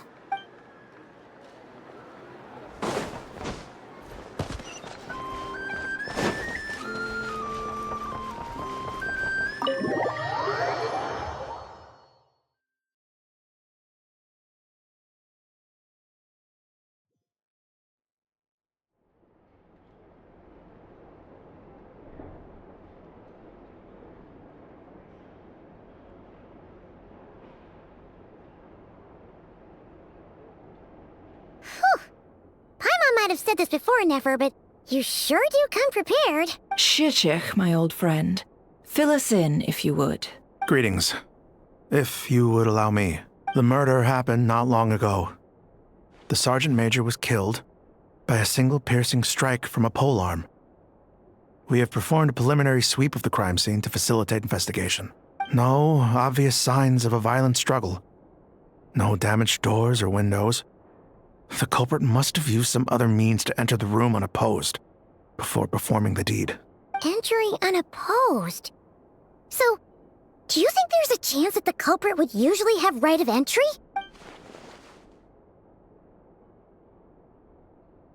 At the moment, the most valuable lead we have is based on an eyewitness report from a nearby resident. Specifically, that Flint's was seen entering and leaving this place in the time period when the crime most likely occurred.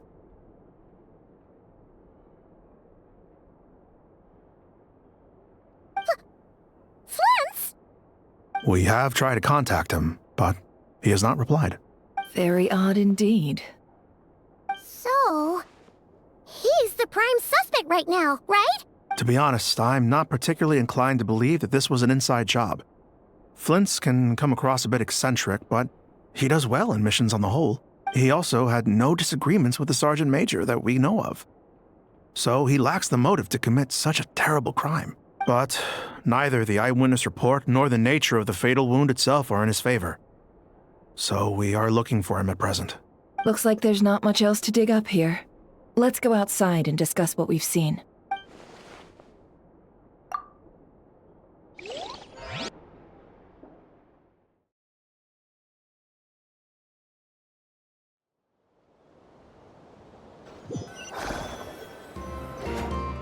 So, the evidence points to Flint's, and he just so happens to have disappeared without a trace. A sticky situation indeed.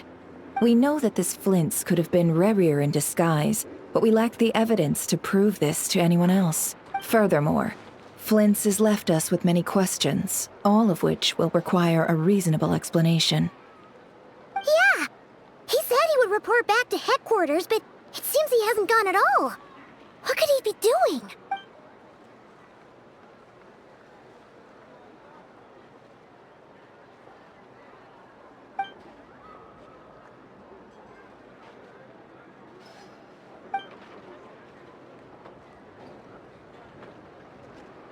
Let's approach the issue this way. First, we must determine our culprit. Was it Flint's or Rerir in disguise? Yeah! What reason would Flint's have to murder Sosie anyway? None, as far as I know.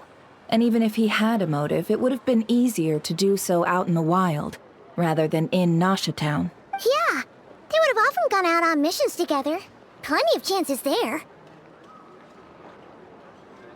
Yes, But there's one thing worth noting here. Remember the intel we got back at the tavern? No one has ever seen a phantom that can take the form of other humans within the Wild Hunt.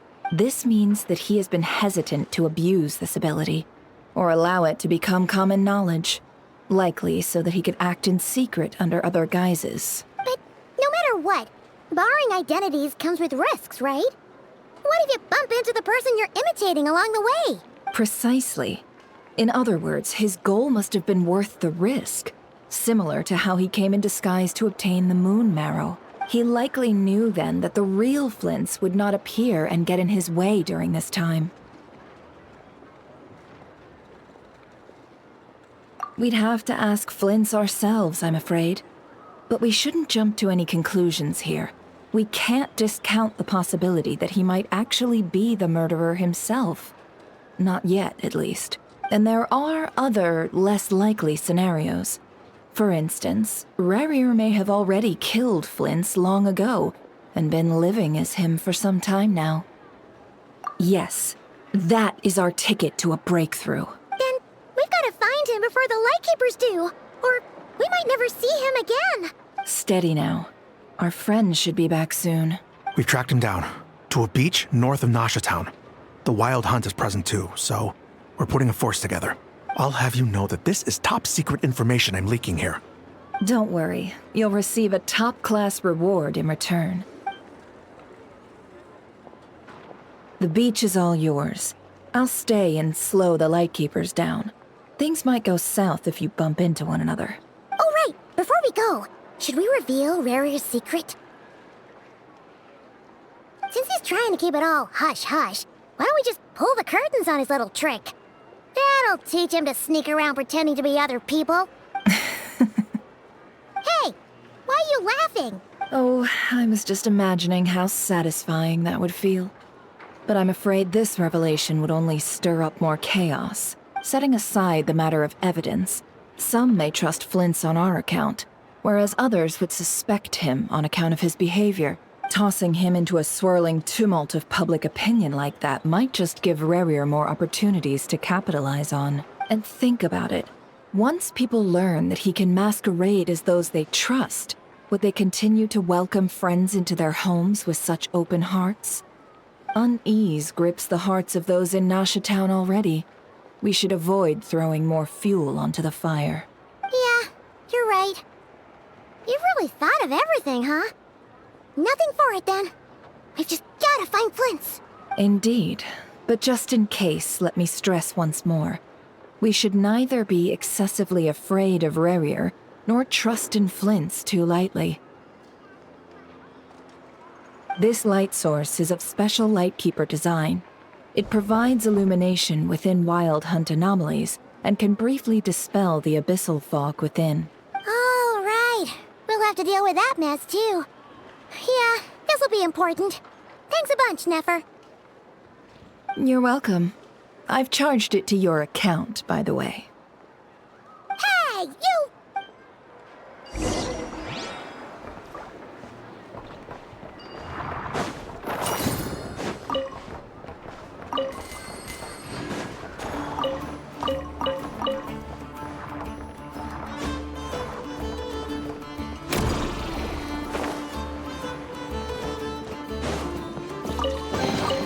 A reward on the road.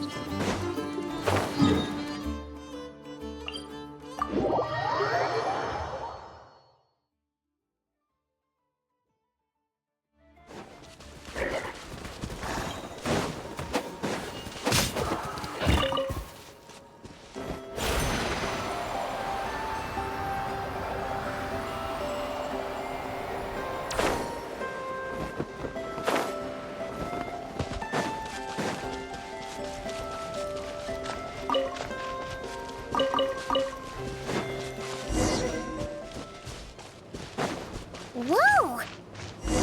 Is that a Lightkeeper's lantern? Is there someone up ahead? Come on, let's go see!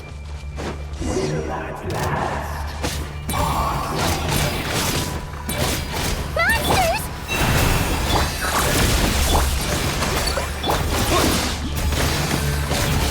Yeah!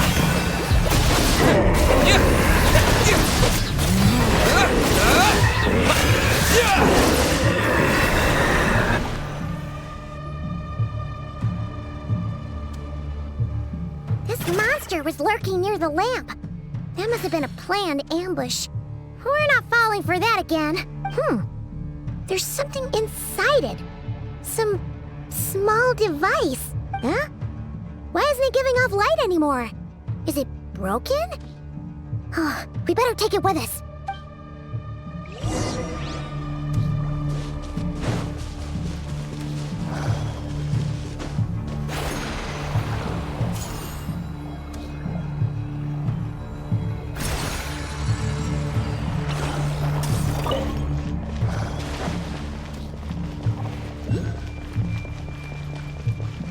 Is someone there? Please, help me! Isn't that Flint's voice? Did you hear that?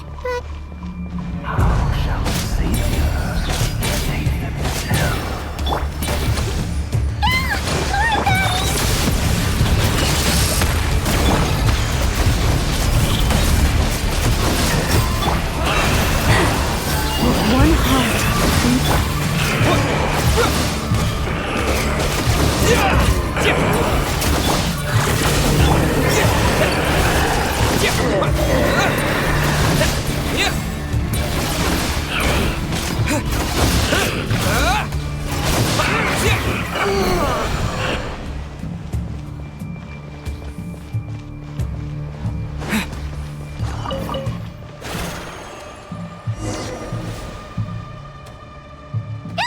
We'll be in trouble if these spooky shadows touch us! Quick, use the lantern!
Operissos. Sì, Oericos. Yamalune fattesi forampos kalum. Ilmio sei illuminato sininso. Persebi kestul.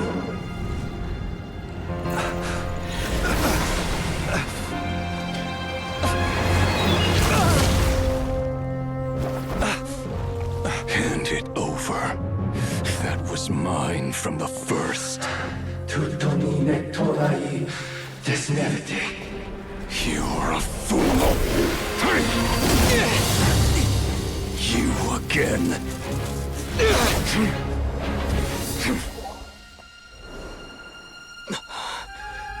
What the?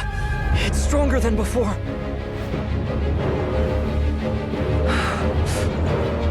Lantern now!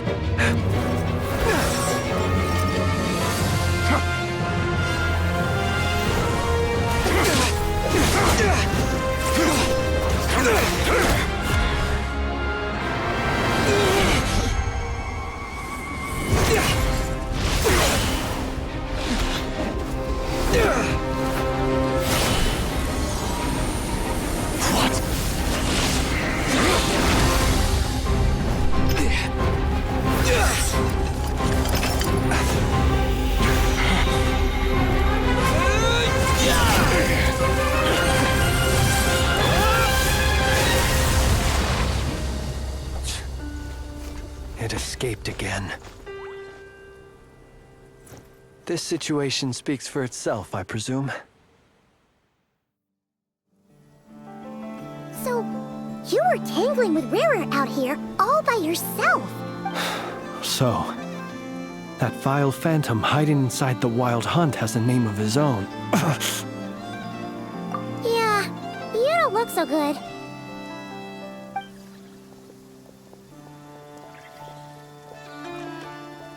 Sorry you had to see me like this. All the same, you have my sincere thanks for your aid. To think you had the power to so easily cleanse the filth staining the lantern, which tormented me so. Might I ask what magic that was? Or whose pupil you are? I believe I might have saved some face had I mastered just a fraction of such abilities. And an enviable constitution it is. A pity that such abilities cannot be acquired. Why did abyssal power just burst out of your lantern anyway? That is a long story. Many moons ago, when on Wild Hunt clearance duty, I shattered one of its cores only for a special crystalline object to fall out.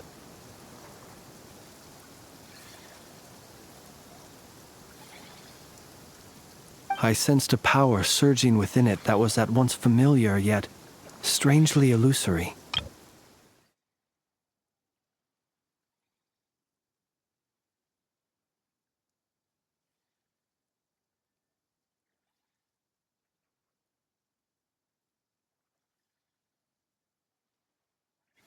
I freely confess to being an avid collector of ancient gems, coins, and other curios.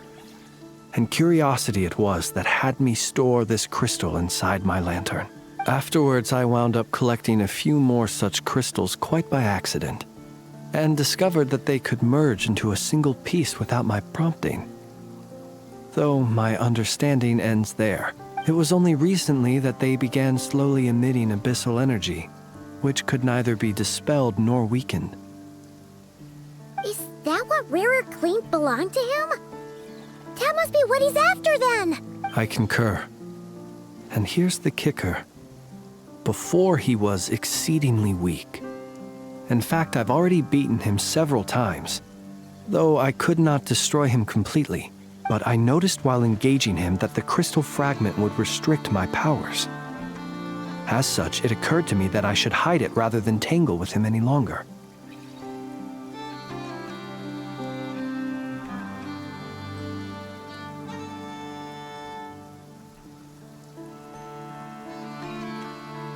Alas, he has proved most fixated upon this fragment. And for some reason, his strength has grown by leaps and bounds since I last encountered him. And where, might I ask, would it be safe? Or do you think it wiser I threw it away? Were our places switched, would you discard it, knowing that its perilous might was beyond your ability to counteract, yet capable of causing greater harm should it lie beyond your grasp? Yeah, throwing it away would mean giving the bad guy what he wants. But exposing yourself to its corrosion and growing weaker by the day, that sounds super dangerous too. Only those who shoulder risks are qualified to welcome in the turning of the tide. Those who flee when troubles come are nothing more than deserters. Though I shan't deny that I have your fortuitous arrival and most outstanding assistance to thank for my continued ability to speak such platitudes. Either way, it seems this fragment is now utterly still. That must have made it useless to Rarir.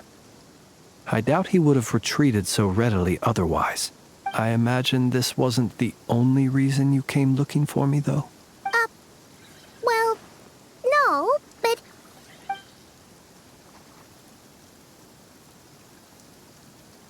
Ah. I see. To use the Lightkeepers to find me, I suspect. I did not inform anyone of my true whereabouts, so he should have had more difficulty tracking me down. They alone have the ability to quickly pinpoint my position. Our Sergeant Major has a Kuvaki-powered device that can be used to detect others who bear a lantern. They usually don't pay my whereabouts much mind unless they absolutely must find me. You mean this thing? Yes. Where did you pick this up? We found it inside a lantern when we first charged into the Wild Hunt anomaly. It must belong to a Ratnik dispatched to investigate the area, who, it seems, dropped everything and fled the moment they saw the Wild Hunt massing to strike. Well, at least they're not dead. Guess it's not surprising how they found you so fast then. But if Rurir could have shapeshifted into Sosi, why didn't he just use that Kavaki device to find you himself? Were he to use it, that device would likely fail to act as it should, owing to abyssal interference.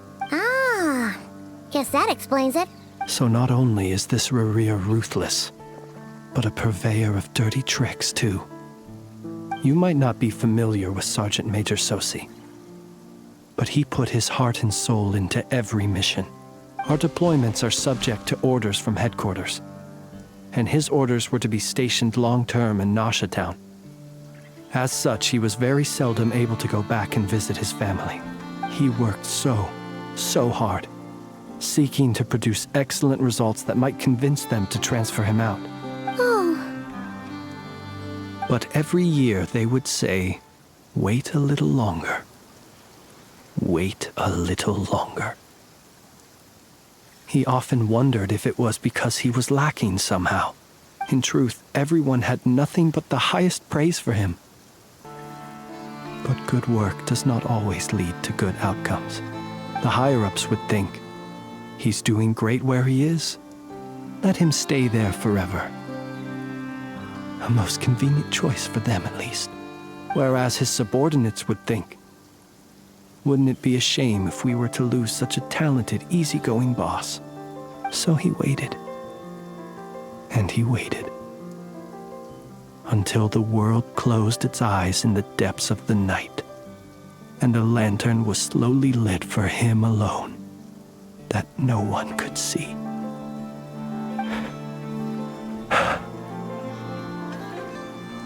One that has played out many times throughout history. Another reason to take this Rurir's head. Oh. Well, at least we now know that he's looking for these fragments inside Wild Hunt anomalies. And yet, what did the Sergeant Major have to do with any of this? Why did he have to die? Could Rurir be angry that the cannon Sosi set up to fire destroyed the fragments he wanted to collect? Could you take me to the scene of the crime?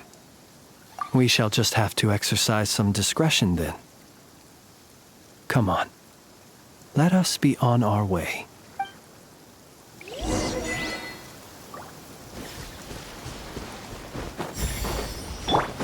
Installation chip. Leave this path. Ultimatum protocol.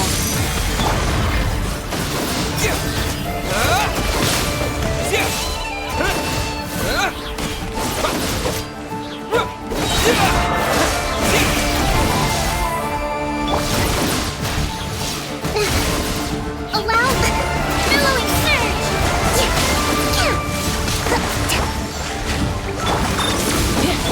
Forest, protect us for the everlasting fall.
Hold the line!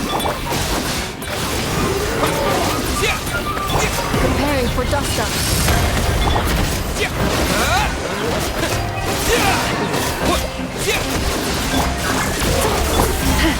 Leave this place. Allow me! Torrent, bring refuge!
I understand the situation more or less.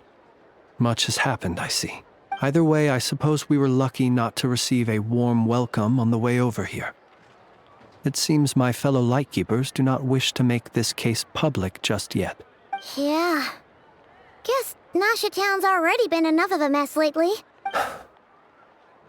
Let's stop here. Any further and the Ratniki might detect us. Since you two can enter, I'll have to request that you kindly pick me up once you're inside. Oh? And how are we supposed to do that? You'll know when the time comes. See you later.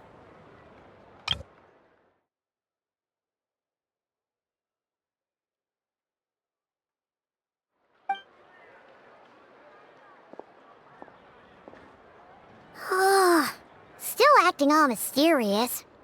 But he seemed pretty confident, so guess we've got to trust him.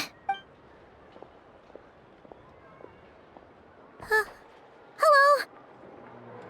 Ah, you're the special assistants for this investigation, right? Yep, that's us. Well, you're just in time. We're basically done investigating the crime scene. All that's left is to finish writing up some records. Then properly dispose of Sergeant Major Sosi's remains. If there's anything else you'd like to look into, this is your last chance to do so. Sadly, no. The motive behind the killing remains a mystery. And while we somehow managed to get news of Flint's, an unexpected accident caused us to miss him. But considering that Nefer from the Curatorium of Secrets came forward to help investigate, I have no doubt that a breakthrough's not far off. We'll do our part too. All right, we're going in. See you later.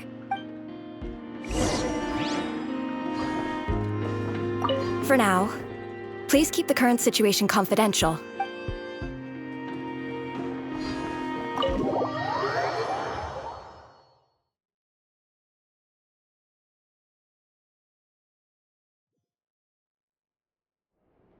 Phew, we're in. Thanks to Nefer's reputation, once again. But we still know nothing about how Flint's is gonna enter, or how we'll pick him up. Never mind how we'll leave later on. Something the matter?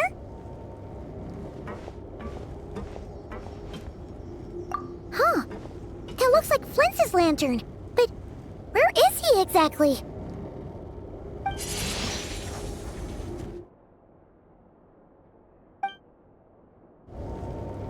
Well, we've got the lantern. What now? Oh, Paimon almost screamed out loud. You never said you could do magic like that. This lantern may have a rather peculiar shape, but so long as it doesn't glow, it won't stand out in the dark. I calculated that you would have already entered, so I chose a spot visible from the window before using light to send you a signal. As I thought, you're both sharp-eyed and on the ball. The perks of being veteran adventurers, huh? Your composure is more impressive still. You're right. That required a little trick of my own.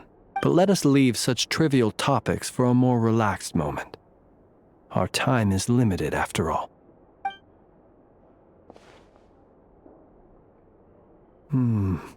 Just as I thought. Come, try sensing it yourself.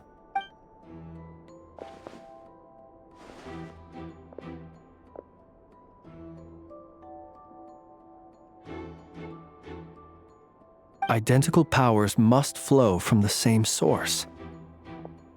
It was the Wild Hunt, then, that took my form and killed the Sergeant Major. But why do this?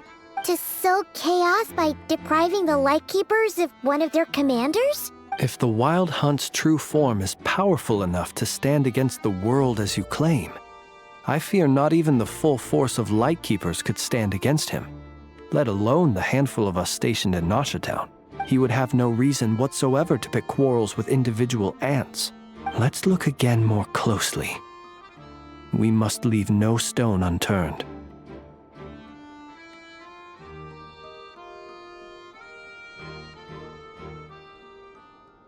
Well, that makes things simpler. In that case, allow me to disturb the fallen. May the ghost flame guide your spirit. May you rest in peace.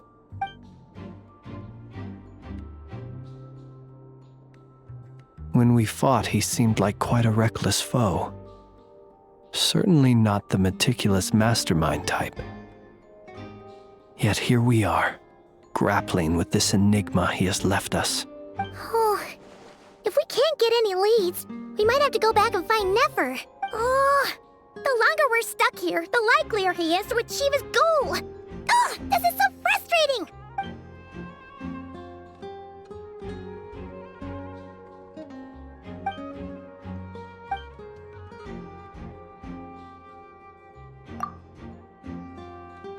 You mean this? I'm not well versed in machinery, but that means his mechanical arm is malfunctioning, right? It might have been broken in combat. No, that's not right. Paimon remembers this signal. We saw it before while repairing the cannon. It doesn't mean that the components are damaged. It just means that they're due for regular maintenance, so the device has stopped operating. But the real problem is that... Yeah, he even helped us find the maintenance port.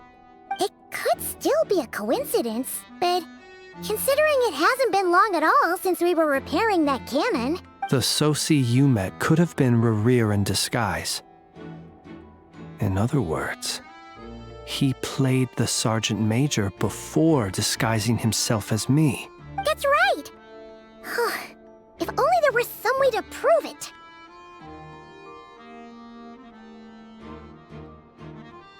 You mean Hintsa? We had a short chat with him once at the tavern, but it's so late. Guess it'll have to wait till tomorrow. I know where he lives. The situation is critical, so let us now take up the role of uninvited guests ourselves. Ah, yes. And one more thing. Remember to pick me up by the window.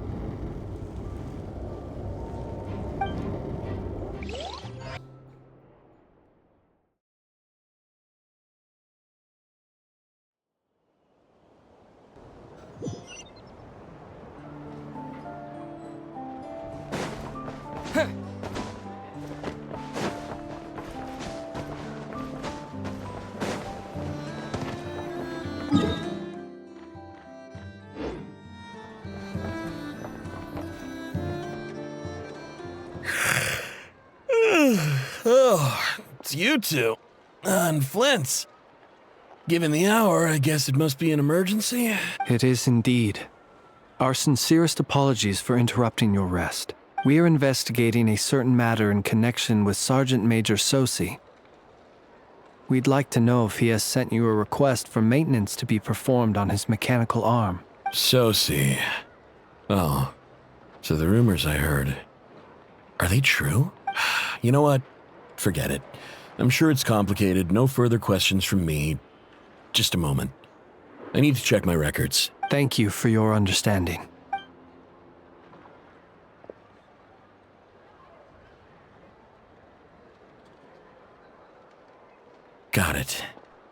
8 days ago, he came to request a round of regular maintenance.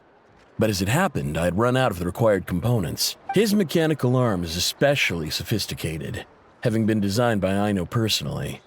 The parts, too, could only be made by her. As such, they usually take several days to arrive. In fact, this time, he even asked me if we could push his request forward, and I understood, completely. Not being able to use your hand, that's rough for anyone, but even more so if your job involves fighting out in the wild. So I did my best to convince Aino to rush the job, and eventually, the parts arrived. 3 days ago, if I remember correctly. I sent word to the Lightkeepers immediately, but he never showed up. I assumed he was just out on some mission or other. What's with those faces? Everything all right? You've provided us with some very crucial information, Hintsa. You have our thanks. We can't make everything public yet, but once our investigation is complete, I will return to thank you and provide an explanation on behalf of all the Lightkeepers. No worries. Just glad I could help. Thanks. Good night. Good night. Hope the investigation goes well.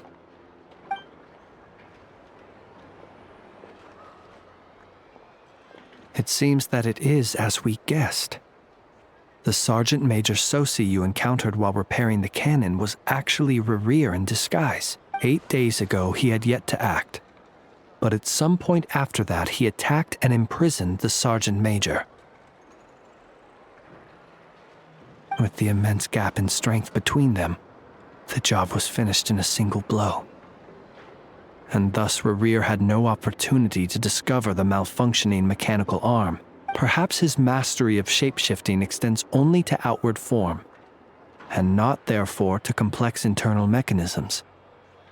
Hence his oversight of the uniquely mechanical traits of the Sergeant Major's arm, and in turn, this flaw in his disguise. You're saying he thought no one would realize his mechanical arm is actually made of some kind of black muck on the inside, so long as it worked, right? Still seems like there's a lot of guesswork involved here, but it mostly makes sense.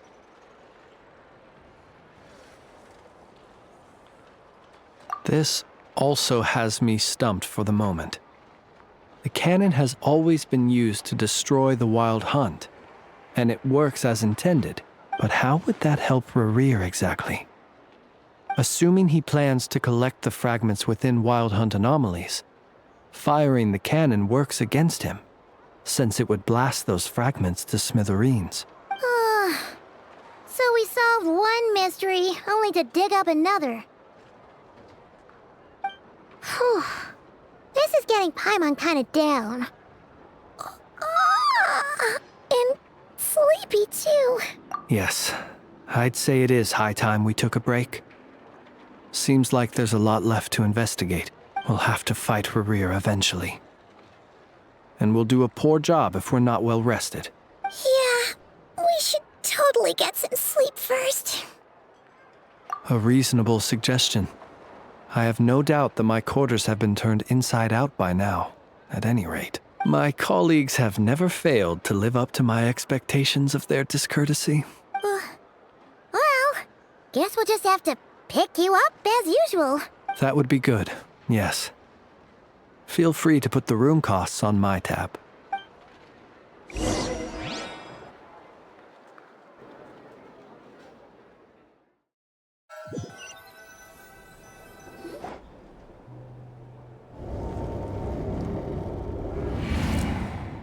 Phew, back inside.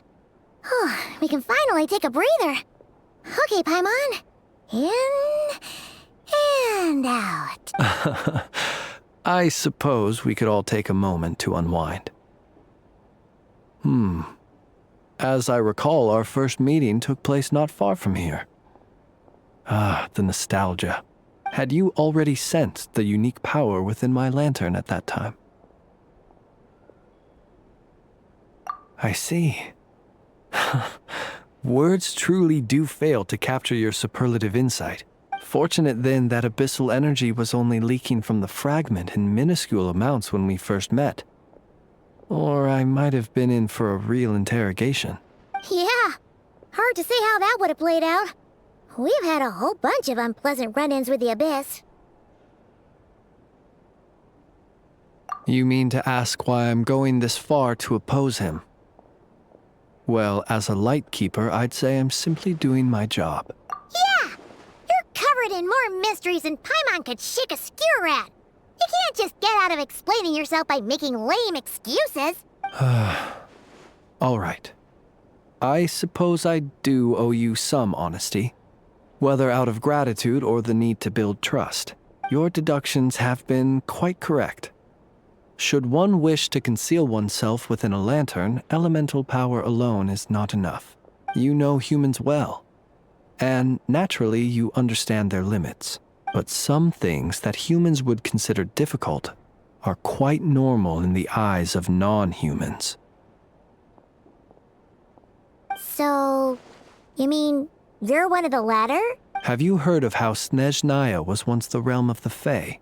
This race is no longer of any importance, but they still exist, as evidenced by the fact that I am standing before you. We've heard some scattered legends, but that's all Paimon thought there was to it. I once turned my heart toward humanity, and thus did I experience loss. I once labored and did much, and put an end to my tale with my own hands. When you realize you are floating in the middle of a vast ocean, you cannot help but feel that swimming in any direction would be equally meaningless. Would it not be better, then, to simply sink? But before I could sink to truly lightless depths, chance had it that I should be awakened by a band of Ratniki. They were facing a horde of abyssal monsters, and could not last against such a disparity in strength. Yet none fled. Those who dwell in darkness for long enough become exceedingly sensitive to all light. And the first light I saw upon awakening was that which shone from their eyes. Is that why you chose to help them? Perhaps I was moved by their valor. Perhaps I simply saw my past self in them, and was moved to action for the first time in a long, long while. But I was freshly awoken, and my powers were limited. I could not prevent casualties altogether. The survivors and I buried the fallen heroes. That was the origin of the Final Night Cemetery. Well, not exactly. I was just more familiar with them. So joining up seemed the most convenient way to experience human life. Doesn't sound too believable. Well, I believe it. Besides, I'm well past the age when one might believe in things that must be done, nonetheless. There are still some things I will not allow to happen. The chaos that Rerir has been stirring up is one of them.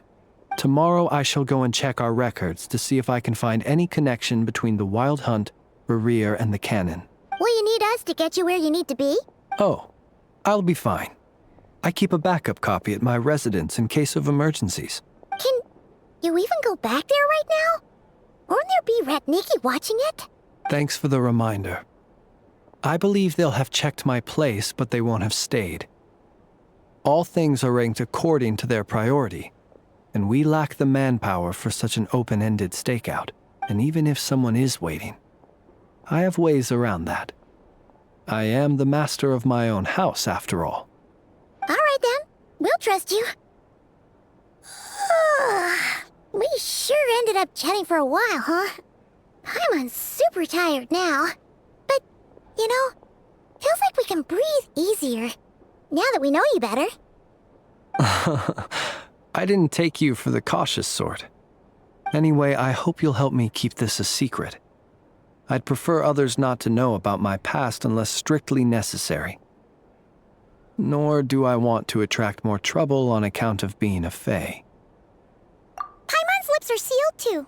All right. Thanks again for your help. Good night, you two. Finally, we can rest. Let's go get some sleep. There's tons to do tomorrow. It's getting late. The situation is urgent, but rest is vital. Good night, both of you.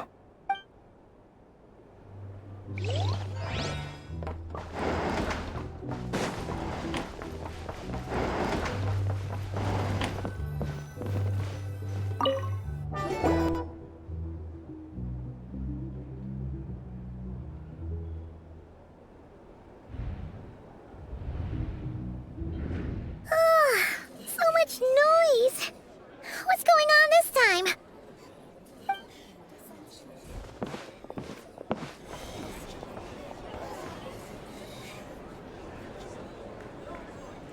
Hey! Where's Flint's?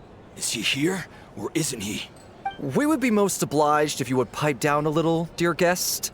Our other guests are resting. Resting? We're all about to be done for, and you're talking about rest?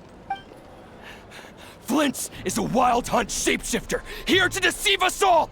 If we don't get rid of him now, there'll be no end to this! You'd better give him up. If anything happens, your business here is done for. You want that, huh?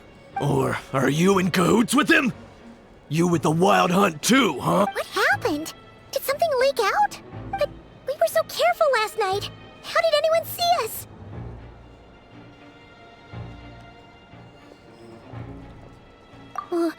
What do you mean? This is so confusing! What do we do? These people are no match for Flint's, but they're super heated right now. It's not like all the unusual stuff about him will make it any easier to explain either. Okay! Hey! Let us in now! My apologies. My apologies. Hold on!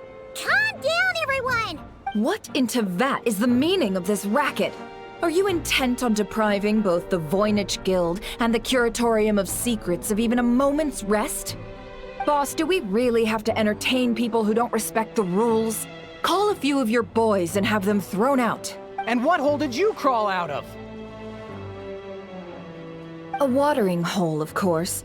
The one you've just disturbed. A place to get a moment's respite from all the recent unhappiness, and to escape from all this talk of the wild hunt, or strange ghosts and phantoms. Who'd have guessed people like you would come bursting in, shrieking louder than any ghoul? This is a matter of utmost importance. We've got solid evidence. All we need now is to confront Flint's face to face. Exactly. And you sure don't look like an impartial party either, Nefer. Oh, don't I now? How about this then, boss? Let them do their search. If they find their man, they can have their little chat. But if they don't, then they owe everyone here an apology, as well as compensation for all the racket they've caused. Wait, it's... All right. I suppose that's the only way. If we don't let them in now, they'll be back sooner or later. What a mess. Oh, all right then. Well, I'd say that sounds like an impartial proposal. What say you? Or are you suddenly unsure of yourselves? Come on, everyone! Move it!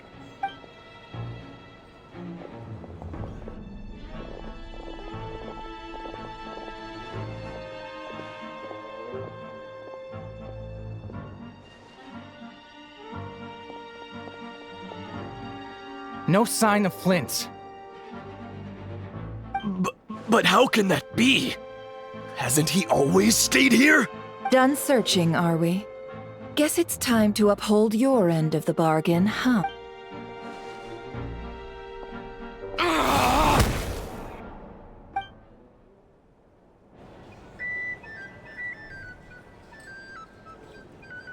So, Paimon, you've been waiting to ask me something, haven't you?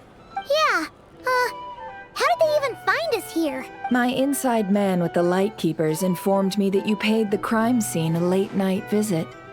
I surmise that you must have rendezvoused with Flint's and obtained some new information.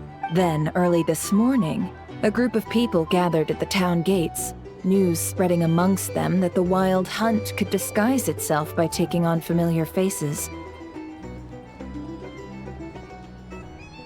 Everyone started throwing out the names of possible suspects. No one seemingly was exempt. And amidst it all, Flint's name started gaining more and more traction. I'm sure his solitary lifestyle may have played a part, but I wouldn't discount Rerir throwing fuel on the fire in secret. So, did Flint make his escape after hearing about this? And that's where I, Yehoda, the quick-witted, fleet-footed backbone of the Curatorium, got my chance to shine. While everyone was super focused on the argument in the main hall, I alone noticed an opening. I got her to climb up to a window to help Flint's out, only for her to return with nothing but a lantern. Aw, come on, boss. I was just getting started. We initially intended to bring Flint's back to the Curatorium and wait those people out, but I never expected this to be all that was left. I imagine, though, that he wouldn't have left something that was so seemingly important to him behind. Might he intend to come back and get it later? Maybe. I'm not sure. Well, he's out of harm's way now, so that's not super important, right? Oh? What Paimon means to say is, we've got lots of new intel to share. All right then. Yehoda, contact the others. We're going to need all hands on deck. Let's have this discussion over at my place.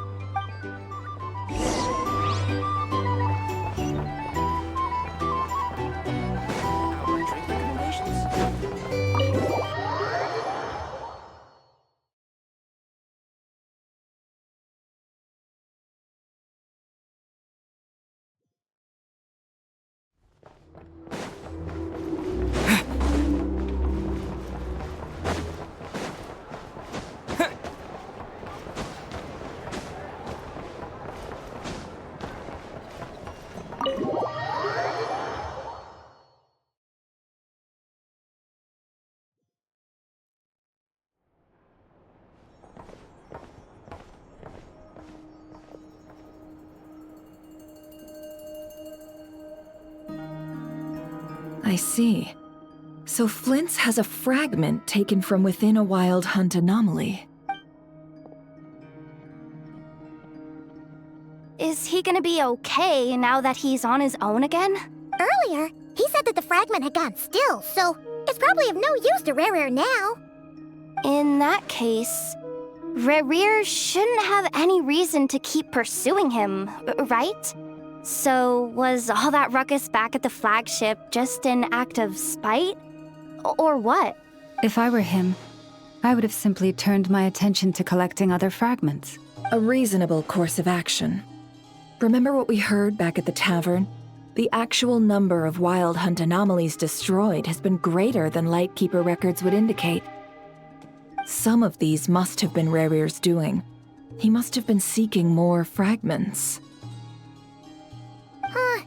This much is pretty easy to understand, but why would he pretend to be Soci and put so much effort into getting the cannon up and running again? Maybe 'cause that'd be more efficient than having to clear anomalies himself? Yeah, I'm confident that the ammo we're packing has the oomph to do that. But I am a mechanic after all. For me, test data and their conclusions speak loudest. Oh, why don't we find a few of those fragments ourselves and use Kuvaki to carry out a little experiment? Our lab could certainly accommodate such a test. In other words, we gotta destroy a couple of anomalies and collect fragments from them, right? Lightkeeper operations have just about ceased following the Sergeant Major's passing. Meanwhile, the Wild Hunt continues to grow in scale by the day. I fear only we can keep the situation under control now. Then we best act fast. Paimon's got a bad feeling about this. A feeling we all share, I'm afraid.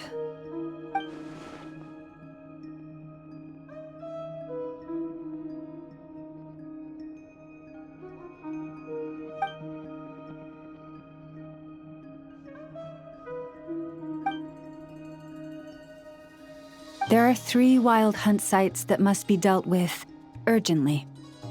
But I believe we have the capacity to handle it. Works for me. Inefa and I will take our workshop assistants to deal with one of the sites. The Curatorium will handle another. And we Frostmoon Scions shall deal with the remaining one.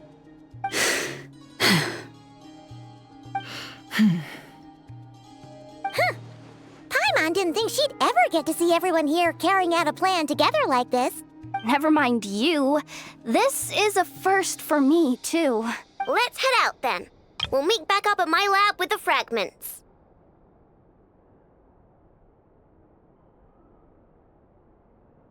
Understood. Time is of the essence now. Our foe could make his next move at any moment, so we must stay in contact with one another. Gotcha! Stay safe, everyone.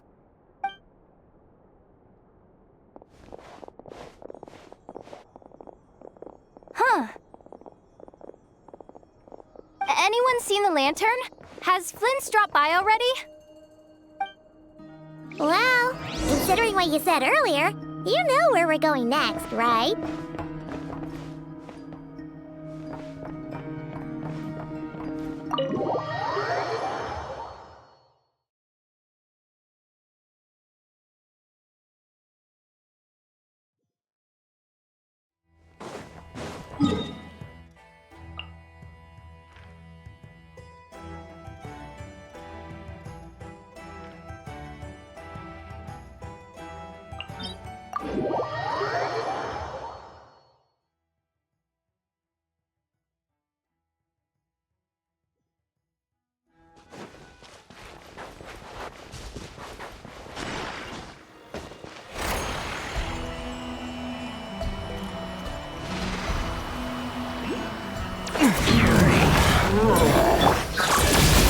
You poor lost lamb. Fly the frost. Hold the line!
Cleanup sequence initiated. Annihilation mode. Leave this place. Allow me!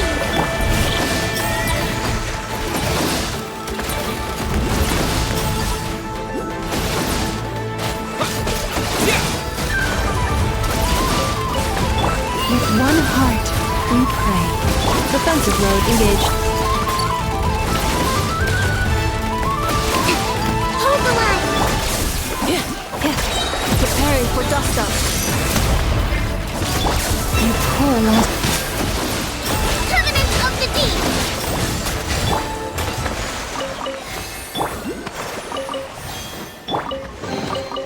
Deep! New material discovered. Records updated.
Installation chamber. Allow me!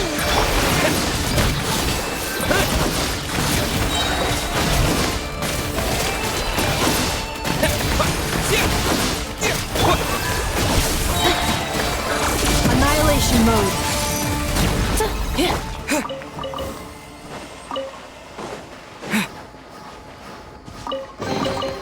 Is this an answer from this world?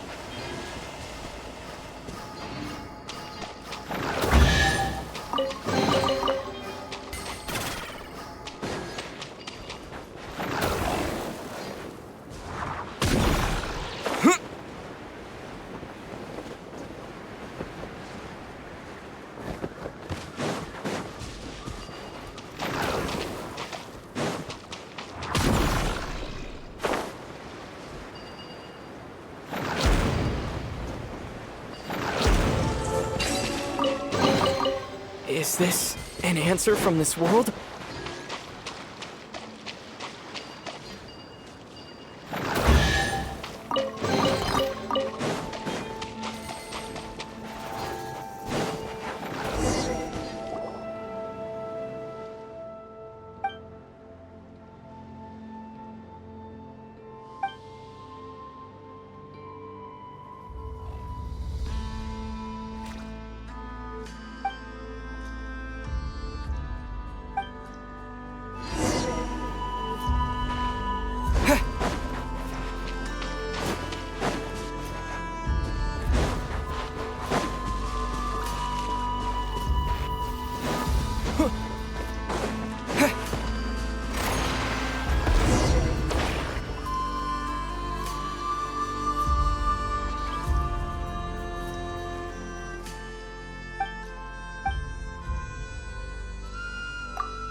Leave this place for the everlasting forest.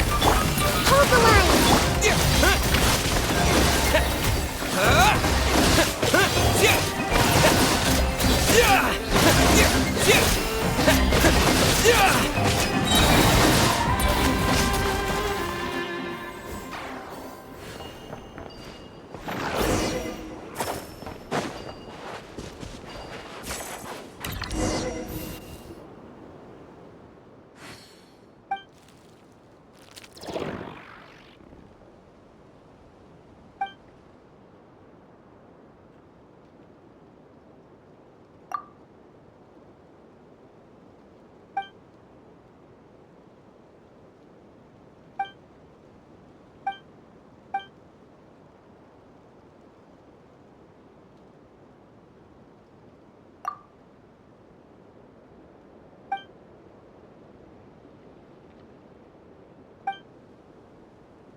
Cleanup sequence initiated.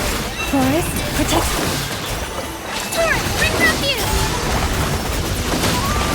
Yeah! Ultimatum protocol.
I'll keep this close.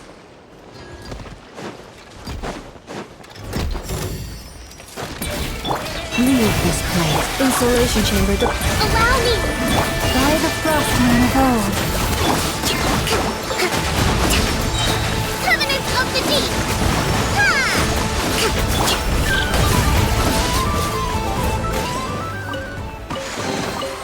Is this an answer from this world?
A reward on the road.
Defensive mode engaged.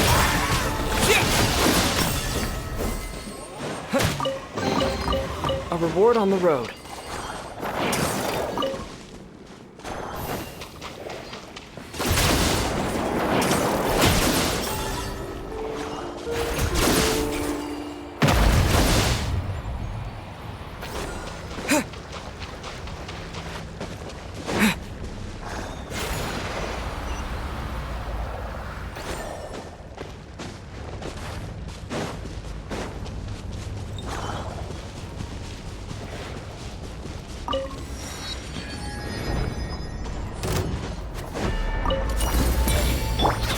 Preparing for dust up.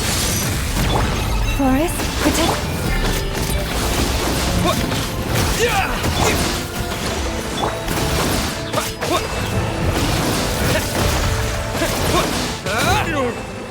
Pretty sharp.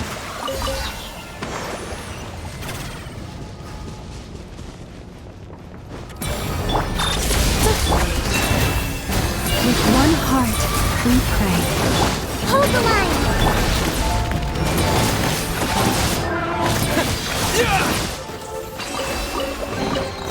Is this an answer from this world?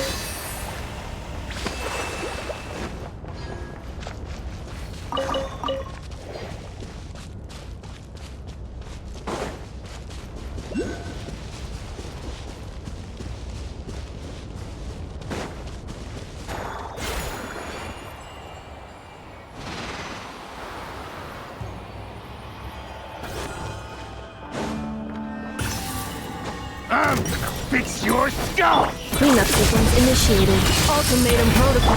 Rest and revamp! You poor lost. Time for the biscuit!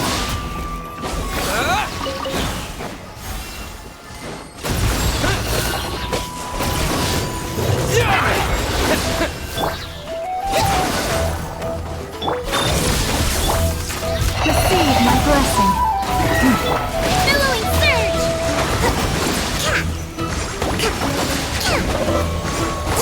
Let's move out. For the everlasting forest. Annihilation mode.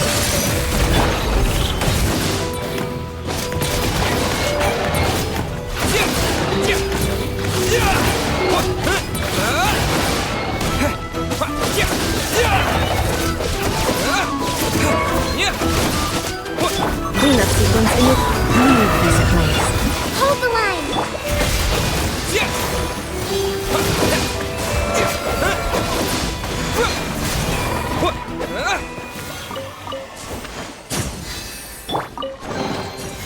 Perhaps this treasure has been waiting for you all along.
Preparing for dust up.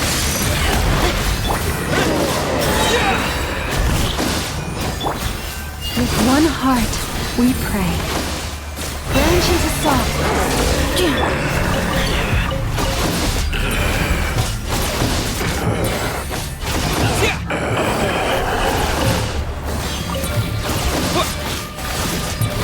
Ultimatum protocol. Yes. Allow me! Poor lasted. Covenant of the Deep! Yeah!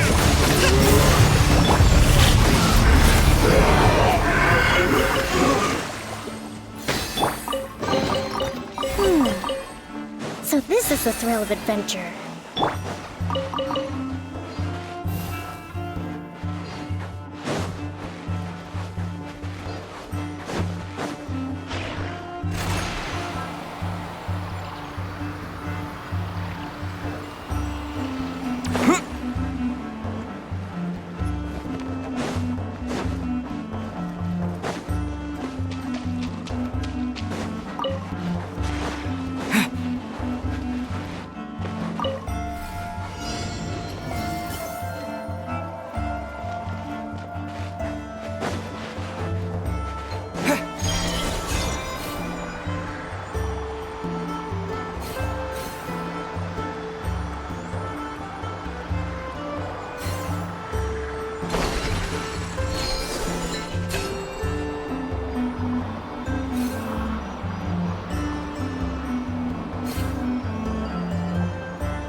I'll keep this close.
Someone's guarding this place just like he said. But, oh, where do we find the information he mentioned? This way. Let's move. We're running out of time.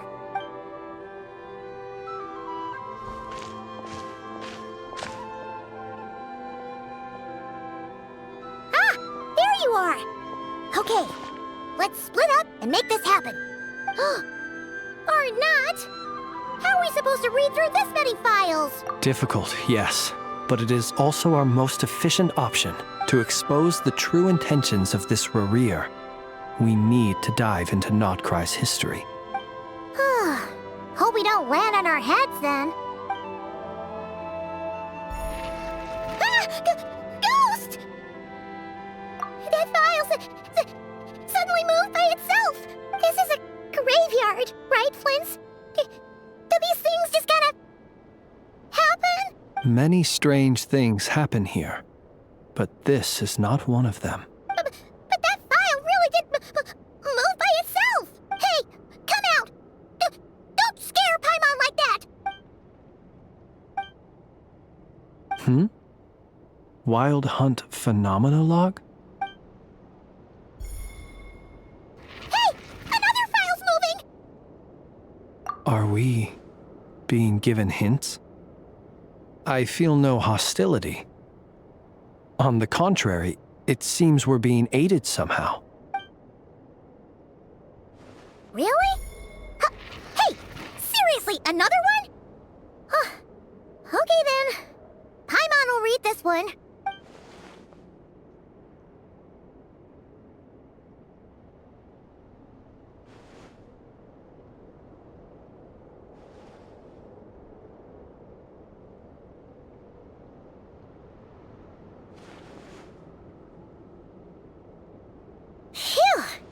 Finally finished. Oh, Paimon sure could use a long break from long words now. Hope she can remember it all. The material I've read through has all been about past Wild Hunt incidents of enormous scale. What about you? Paimon as well. Guess that makes 3 of us. Whatever this is, it seems to want us to notice something. Let's bring our files together and give them another look through. All right. Paimon will go fetch hers. All these incidents look pretty different. Wait. I've noticed something. Before the occurrence of these huge Wild Hunt events, a smaller scale one would erupt in the exact same location. And look. All these smaller scale Wild Hunt site reports share a common outcome. They'd be detected, but would go inactive before any forces could be sent to deal with them. They could then be sealed directly using a tide seal stone. But why? Some of these records are too old. I doubt he had regained the ability to act freely yet, or we would have met long ago. And here's another similarity. Kuvaki and nearby soil completely drained. Could this be important somehow? Kuvaki and the Wild Hunt are mutually opposed forces. We Lightkeepers previously believed that these small Wild Hunt sites would temporarily go inactive due to being neutralized by the Kuvaki present in the soil. But now that we've synthesized all this data, there is a key issue this hypothesis cannot explain. Indeed. Despite the name, I would not call a tide seal stone's sealing powers watertight exactly. But for it to fail and the situation to deteriorate in such short order.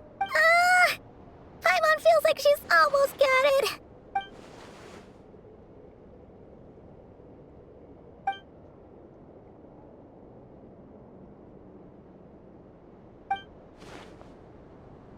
Yes, that might be it.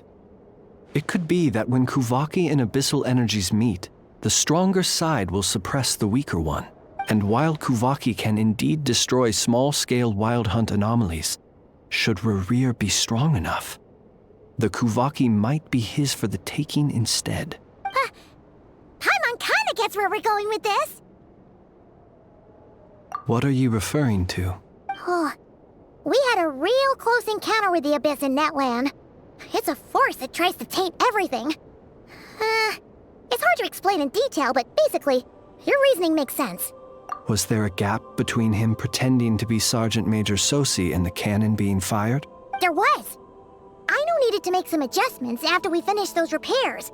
Rerir, disguised as Sosi, left at that point, leaving him more than enough time to shapeshift into you, return to the Lightkeeper's office and set up the crime scene, before heading over to the cannon's target area and absorbing the Kovaki. It all makes sense. And all that just for the fragment I had with me.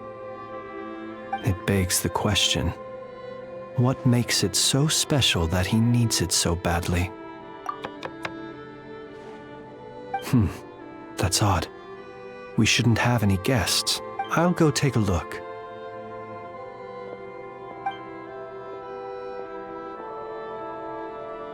Ah, it's an ibis. It's carrying a letter! Oh, Lala must have sent it. She can speak to little animals. Let's see here. Situation urgent. The cannon began operating shortly after we left Nasha Town and is preparing to fire. It is locked on to Star Sand Shoal. Please return to Nasha Town and assist with all haste. Lauma. That's gotta be Rerir's doing. But why is he using the cannon again? Didn't he already fire it once before? No time for speculation. He's already made his preparations. If you recall, his body was incomplete when we last met. If this bombardment continues to increase his strength, he might regain his complete form. What should we do? There's no way we're getting back to Nasha Town in time. Let's go to the cannon's target site. That's where we should find Rerir, and that's where we'll stop him. One moment. Just let me get this news to Lauma. Nasha Town is in their hands now. Go! Fly! Not a moment to lose!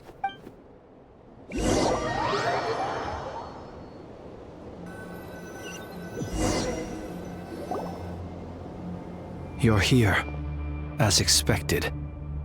Humans, you never change. Always trying to use powers you neither comprehend nor control. But it is also thanks to you that I found a way to return.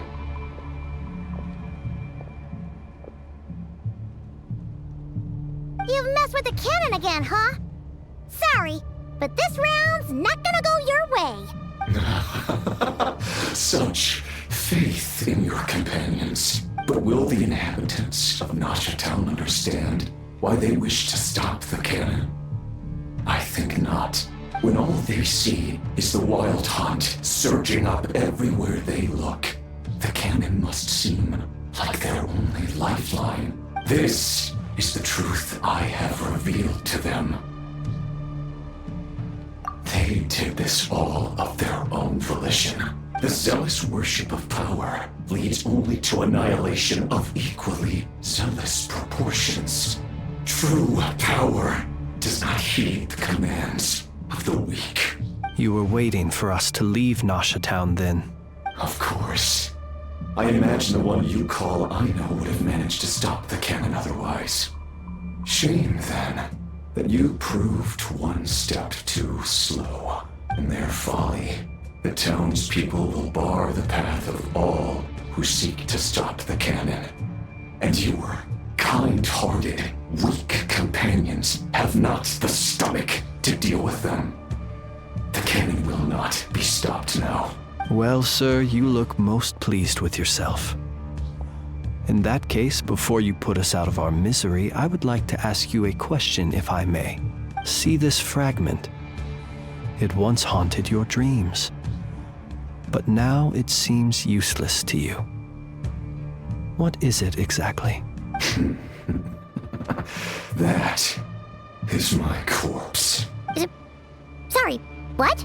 My body was once torn into countless pieces and hurled into the swirling chaos of time itself. But even so, my life and will were not extinguished.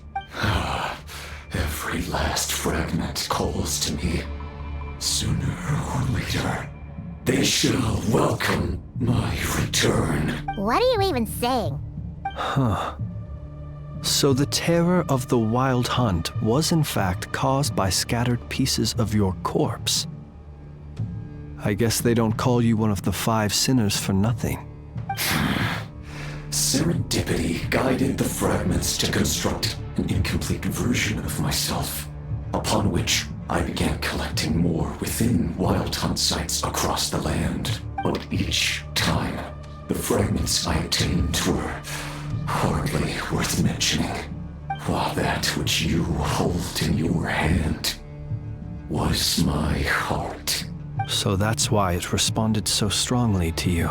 Only by retrieving this most critical piece could I gain mastery over the turbulent Kuvaki energies and be fully reborn. Hence, you fired that first shot, hoping to regain enough power to seize the fragment from me. Are you completely crazy? Weren't you afraid of dying? Dying? Such power has no hope of killing me. It may destroy my form over and over, yet always I rebuild it. It may smash my flesh and crush my bones thousands of times and more, but that is of no consequence to me. What truly infuriates me, however, is how you've destroyed my heart.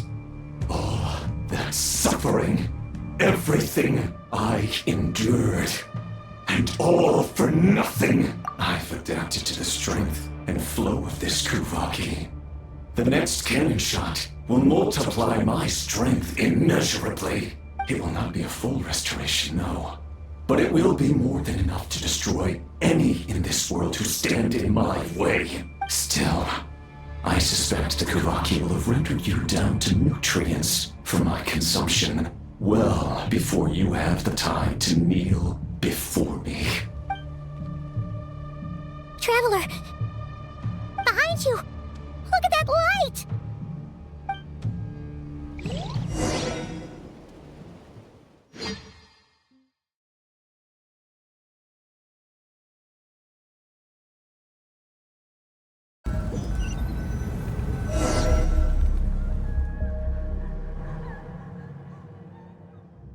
Dang it!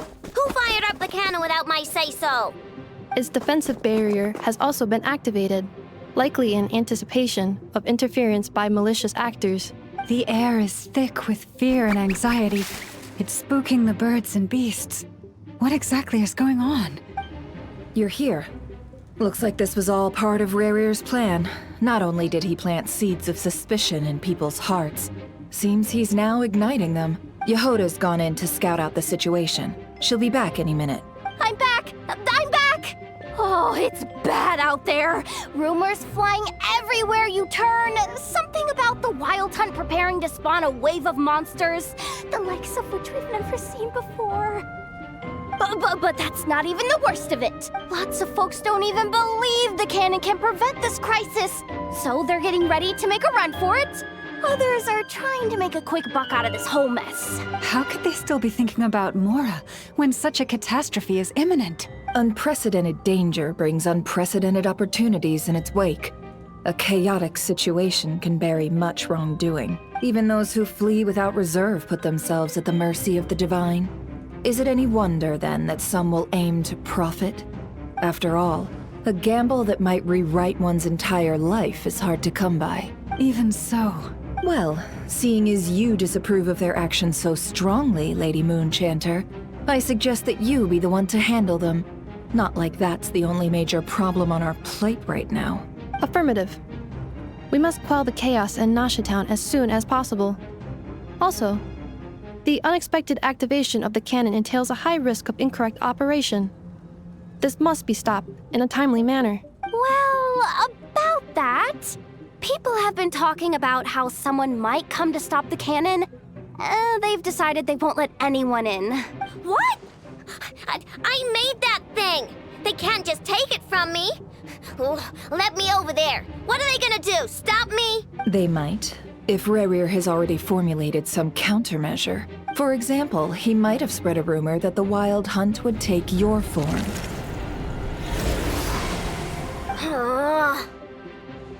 Possibility, high. If they view the cannon as Nasha Town's only hope, they are likely to conclude that anyone who tries to stop it must be with the Wild Hunt. We will face strong resistance, but they're just ordinary people. Brute force must be avoided, if possible. There's no time. Let's go into the town. I'll find some way to calm the townspeople. You find a way to stop the cannon. Oh, you're back. And you have a letter? The Traveler won't make it back in time. So they're heading straight over to Star Sand Shoal instead. Wait, what? Isn't that the cannon's target? Why would he go there? Assessing risk level. Maximum. So if we can't prevent the cannon from being fired... Then he's prepared for the worst.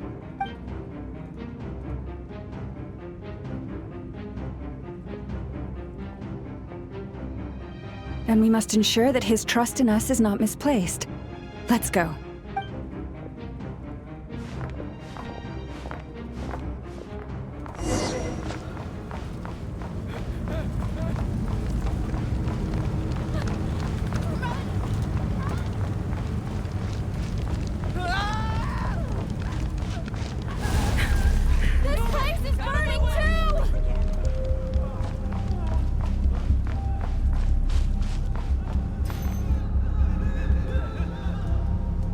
Most of those we've met so far have been attempting to escape, so they haven't gotten in our way.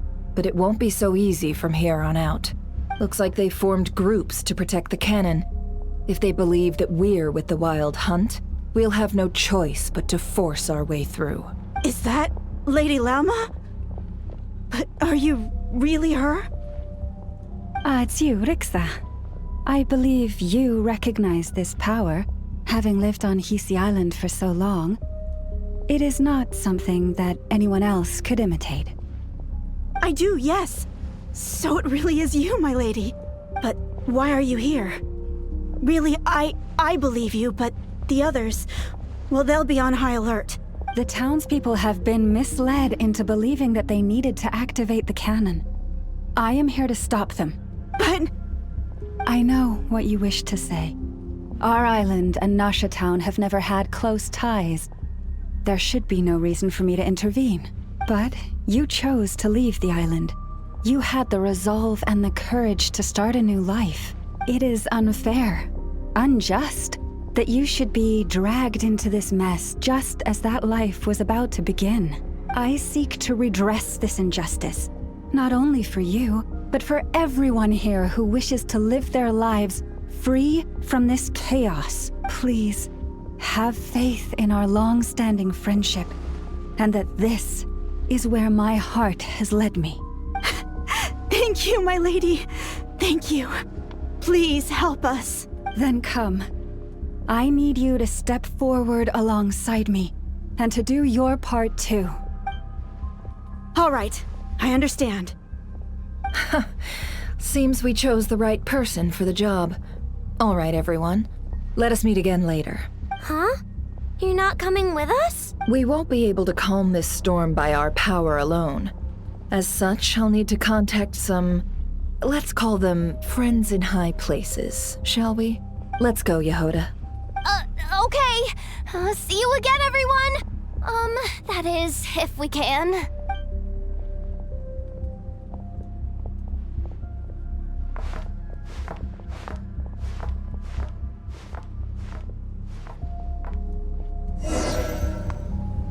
Remember these words. The road shall be paved with truth, and we shall pave it ourselves.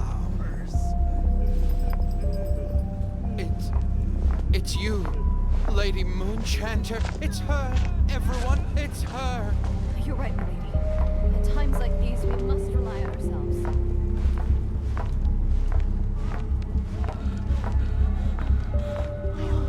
I won't let you pass.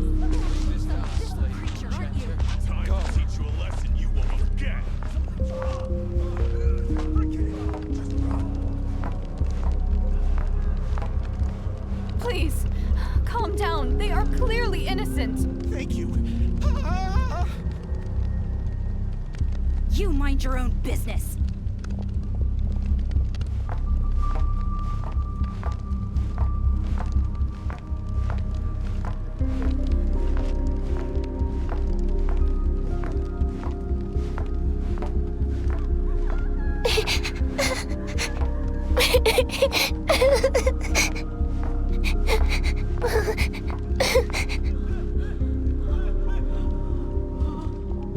Lady Moonchanter, there's a child here! It's all right now. Go, quickly.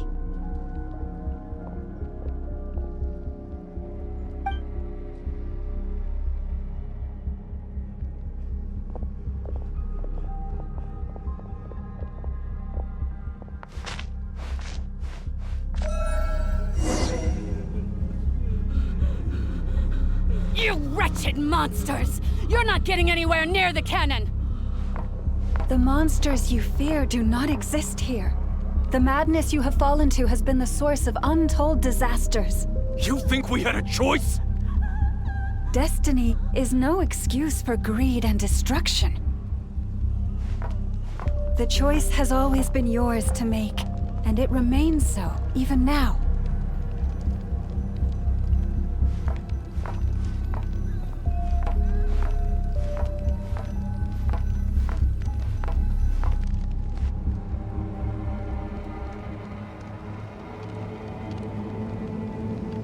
Thank you for bringing us here. We can quickly overcome the barrier by going upward from over there. The cannon is all yours now. Got it. Thanks, Lauma. Inefa, give her a crown kake. Orders received and immediately deferred. Departure takes priority. Please, everyone, listen to me. I will not deny that we hold different beliefs, but in the face of the immense threat that hangs above us all, we must persist in trusting one another. Otherwise, rifts will surely form, prized open by those who harbor ulterior motives. If your fear is born of helplessness, if you flee because you know not how to fight, then follow me, you who are lost. I am no god, but so long as we hold our candles steady and unite beneath the same moonlight, no deception or rumors can be concealed from us. Let us resolve then to defend ourselves and to stand firm against the false illusions by which our foe seeks to beguile us.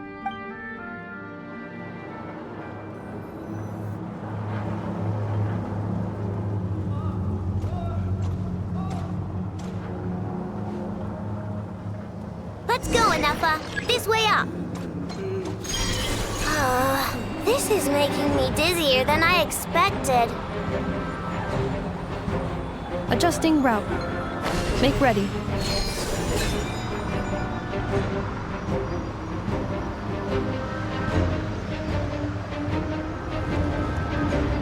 Out of the way, small fry.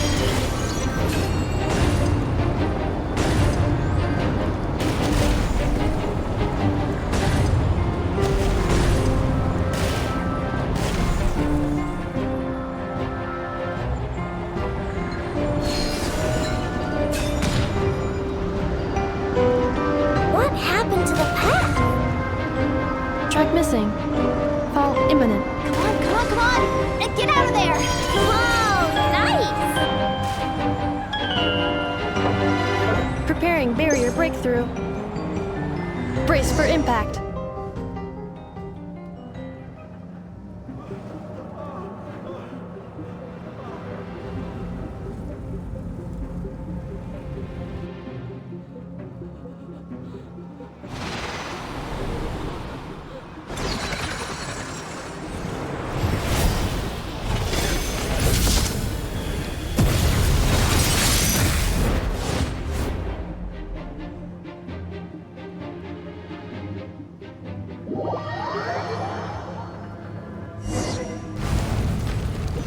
Knuckle, what are you doing here?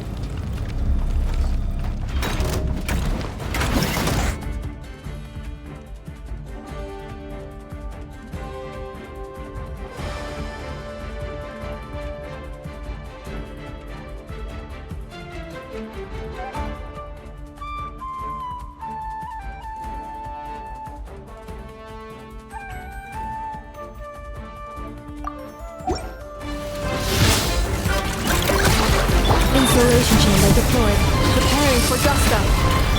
Ding dong glitter bomb! Accelerating.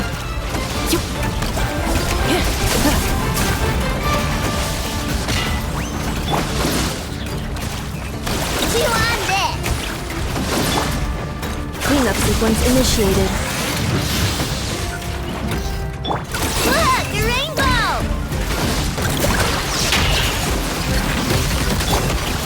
Interference detected. Entering countermeasure mode. Isolation chamber deployed. Easy. What made you think I couldn't take on one of my own designs? This isn't good enough, we gotta hurry! Scanning.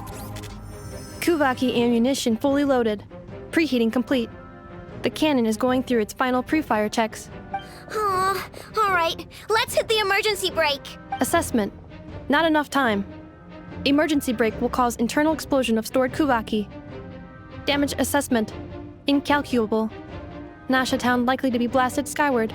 No! I mean a manual brake, the primitive kind. A manual brake. Understood. Roger that.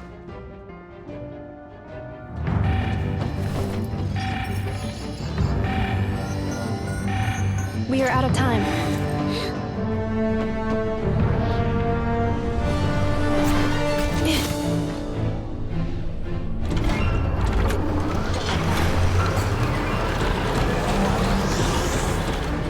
All your efforts have been futile.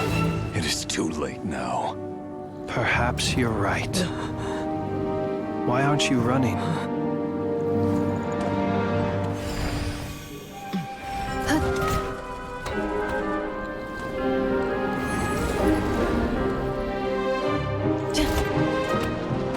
Sigisato passa sax, intimi potutos.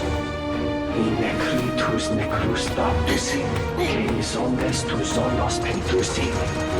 Osesticos palatin pirantur resurcu, topirtu aethion veratum.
Well, that's not good.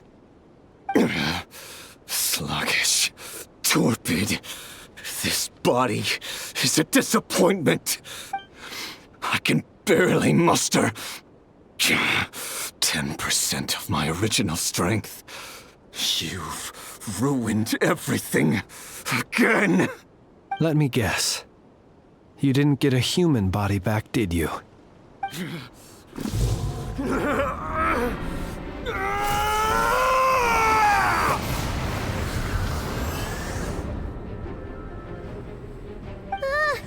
What's with him?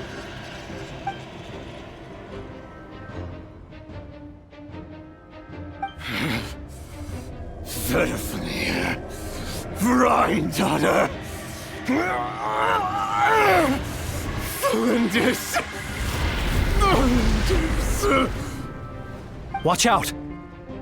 Whatever rationality he still had when he was searching for his body is gone. All that's left is the calamity you see before you. A monster fueled by nothing but his own obsession. Matters not.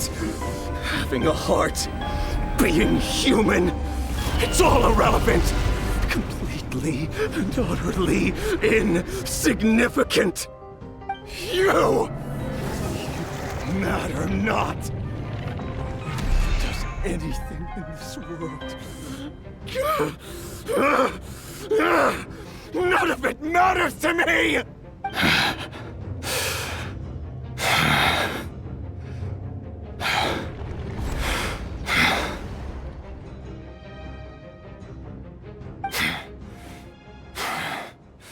Fools. Time to die!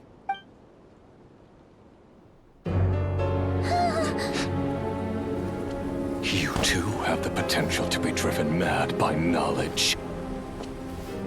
But the truths you seek are so insipid, how laughable that you should die for their sake.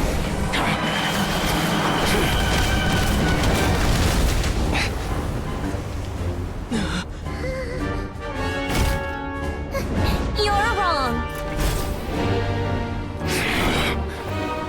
The unknown is but a fog to be dispersed. Knowledge is the true pillar of the world.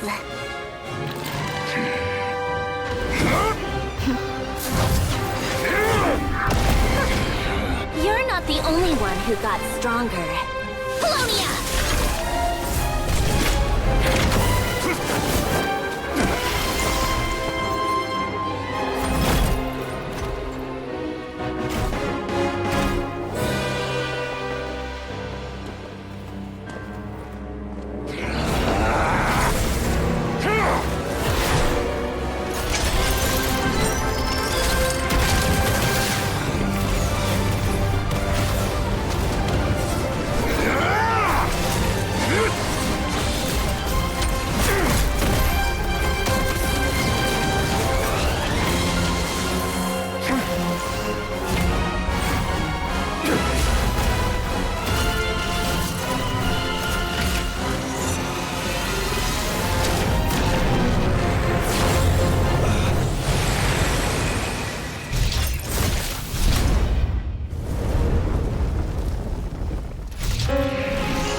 We're safe?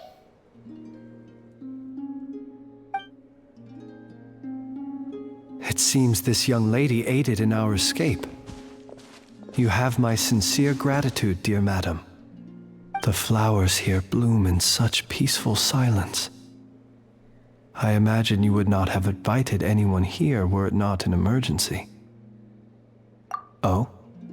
I take it that means you've been here before then. In that case, I count myself fortunate to be your associate.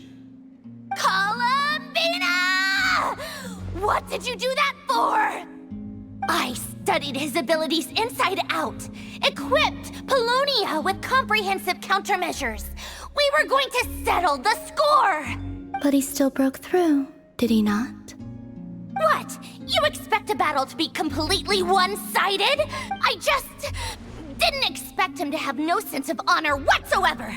Polonia would have been fine in a head-on clash, but battles just get chaotic. Oh, so you actually thought you could win. Have you been taking care of yourself lately? Your calculations seem to have deviated quite seriously. Perhaps you could try sleeping and rising earlier.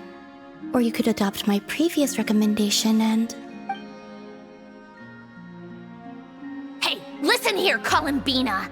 I tolerated your nonsense previously because we were colleagues. There's a Fatui warrant out on your head, and don't you forget that. Don't make me fight you right here and now. Oh, I was just a little concerned about you, that's all. Just like that time when you weren't making any progress with your research. So you went and cooped yourself up all alone. That was none of your business! And don't you ever drag me out to one of your freaky hovels again! Come on, Polonia! We're leaving!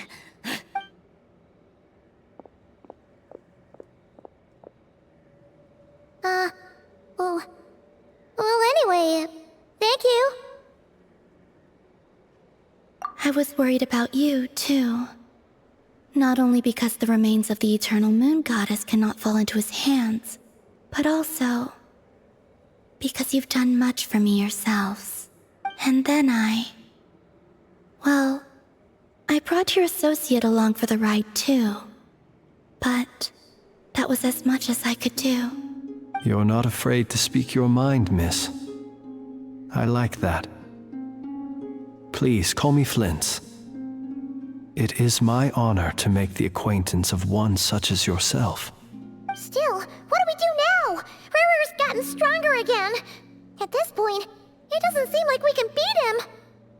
We did block most of the Kuvaki, so I'd say we've put a lid on his plans for now at least. But we still don't know what his aims are, and he may continue gathering power.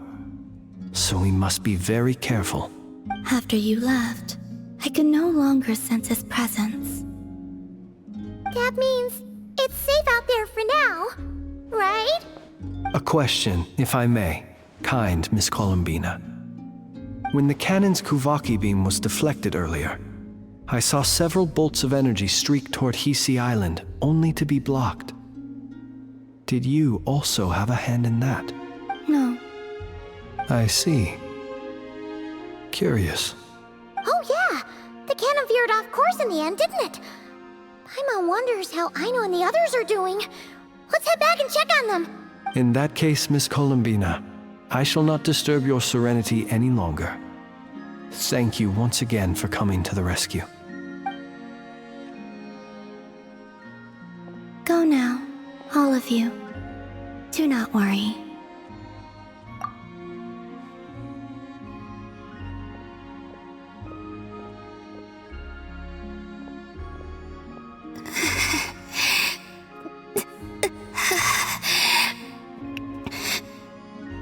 My strength still isn't returning.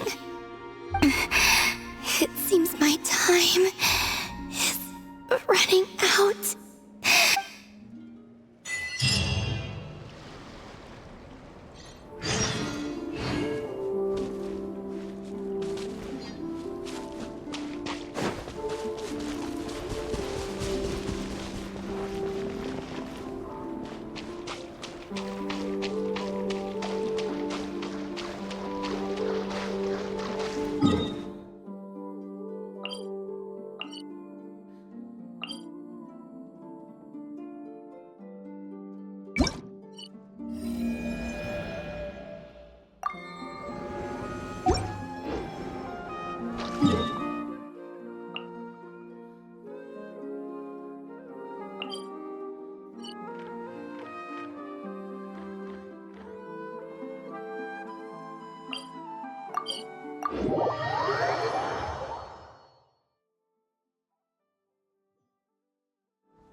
Fortunately, we were able to minimize the harm.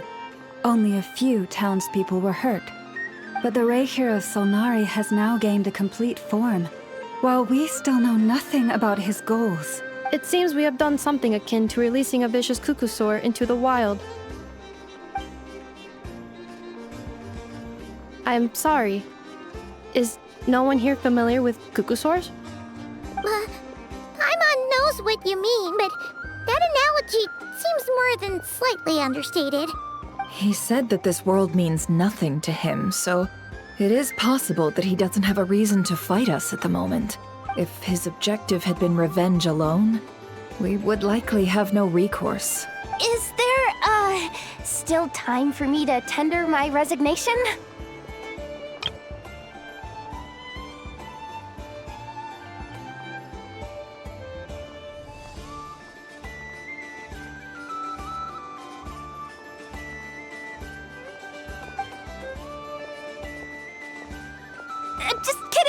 Just kidding. Don't worry, boss. I know there's no running now. So my cannon, my pride and joy was a hindrance rather than a help. You know what? I'm gonna dismantle it right now. That's right. And it still works on normal Wild Hunt anomalies. Don't let this get you down, I know. Flint's, we'll need you to attend to the aftermath with the Lightkeepers. Don't worry, I've explained everything to them. You're in the clear. My thanks. For that and for everything else I hear you did to help us arrive at the truth. Had you been willing to show yourself in public more often, you would not have been so easy to isolate, you know. Point taken. I will give that some thought. I suppose that's one way I'd benefit from replacing Sergeant Major Sosi. You mean you're being promoted? Was Paimon the only one who didn't get that? Well, if you've got a moment, would you like to come with me? There's a certain gentleman I'd like to send off on his final journey.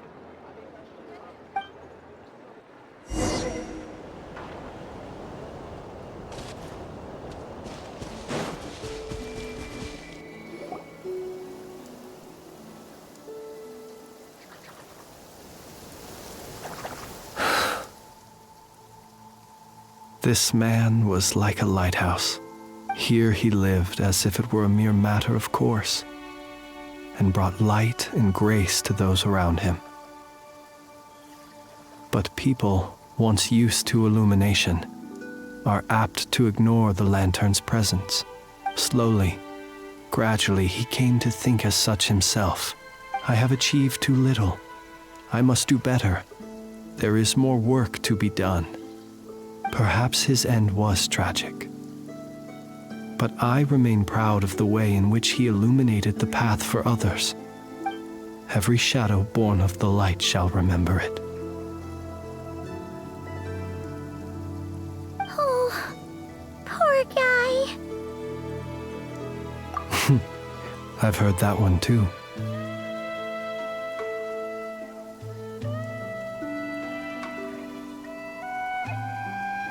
Is that so? Well, you're right. It may seem that our efforts were in vain, that Rerir achieved his goals, but we will pursue him to the last, even if the outcome is not what we wish for. It is not dissimilar to the role of a graveyard keeper.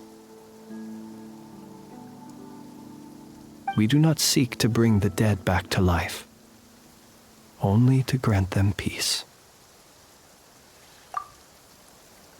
Oh,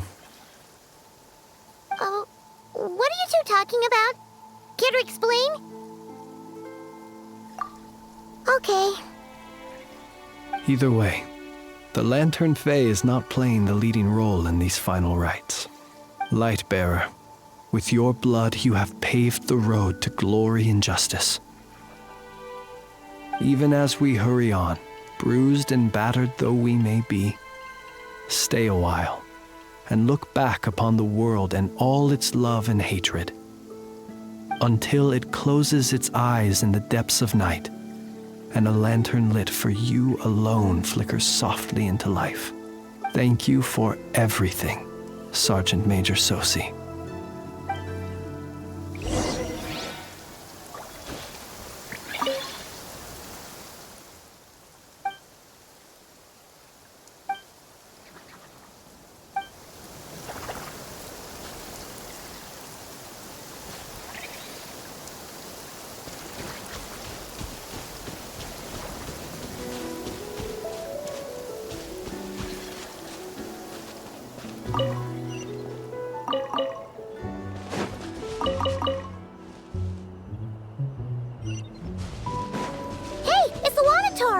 Should we go after her? Or do you have someone else you'd like to meet?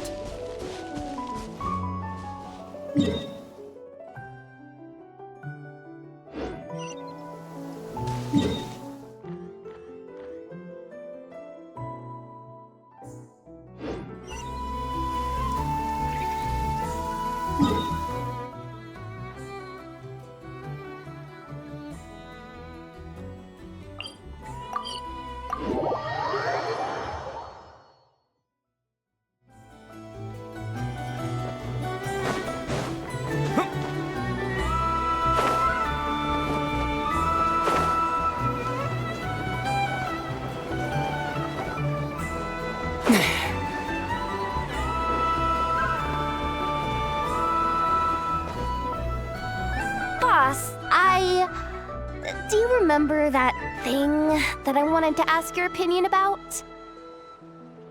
On a scale of 1 to 10, how much effort should the Curatorium of Secrets put in if we were to work with others again? Is that a 1? Isn't that kinda low? Guess again. Wait. You mean 0? But wouldn't we just be slapping our brand on the joint venture and calling it a day? Why even team up at that point? Yehoda, what I mean to say is that there's neither an upper nor lower limit. Aw, that's just like you, boss. Always thinking ahead. Wait a minute. That's not an answer at all. Is it? Oh, come on. Just give me a number, boss. Please.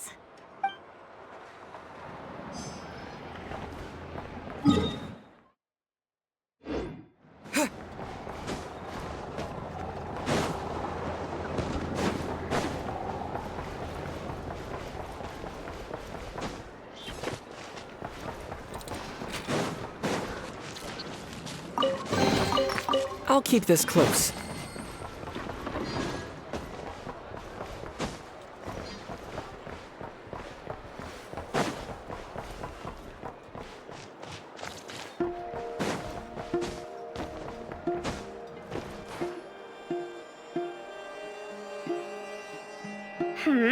What brings you here? Didn't expect to see you around again.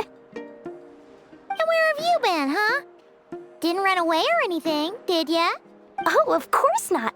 I was simply elsewhere discussing business deals. Indeed, it was all thanks to you that my little store was saved. I am grateful, so grateful.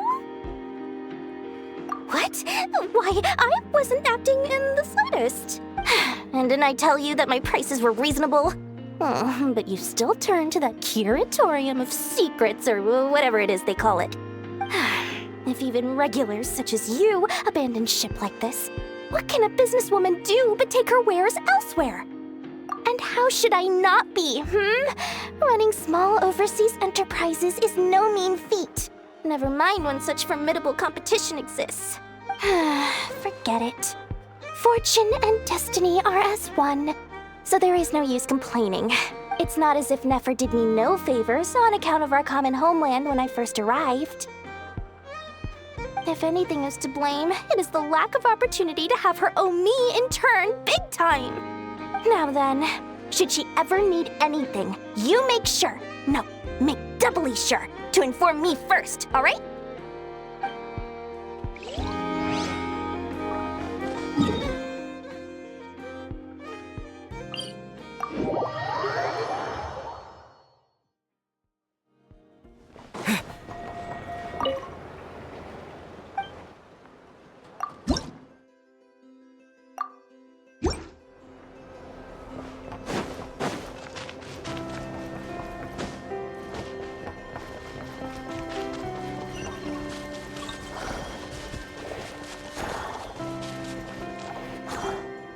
Krumkake creation complete.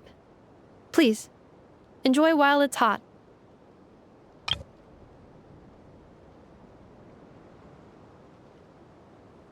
Thank you for going to the trouble of remembering that, Miss Inefa. May this taste bear witness to a friendship that will endure forever and a day. Understood. However, I fear that Krumkakes do not keep for that long. A week at most may pass before their taste deteriorates. That's not quite what I meant by... Huh? We appeared to have some guests. They must have followed the aroma of the Krumkake. It's all right. Come closer. Inefa is a friend. Affirmative.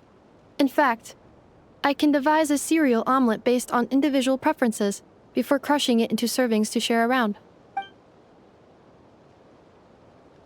Huh? What are they saying? They are discussing your address. They wish to go home with you.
Repairs complete.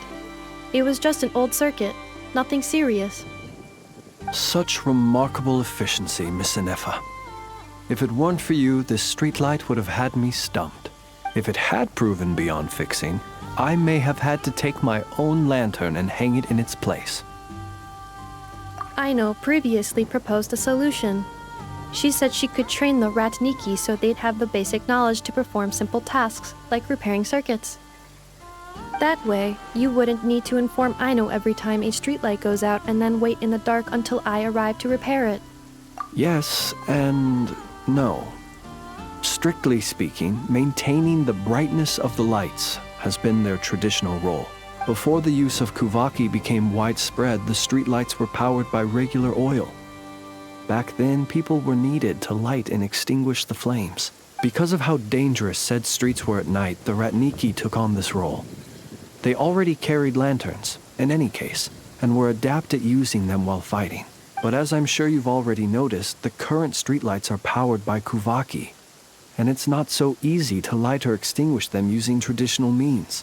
Because of this, Whenever a light goes out nowadays, all I can do is stand here helplessly and wait for a professional to come along and solve the problem. Aino organized an engineering seminar, but all the Ratniki made excuses to leave halfway through. They said things like, "I have an urgent task," or "I need to go on patrol," or "It's time for me to make a report." I didn't leave. It is, after all, disrespectful to the host to leave a seminar early.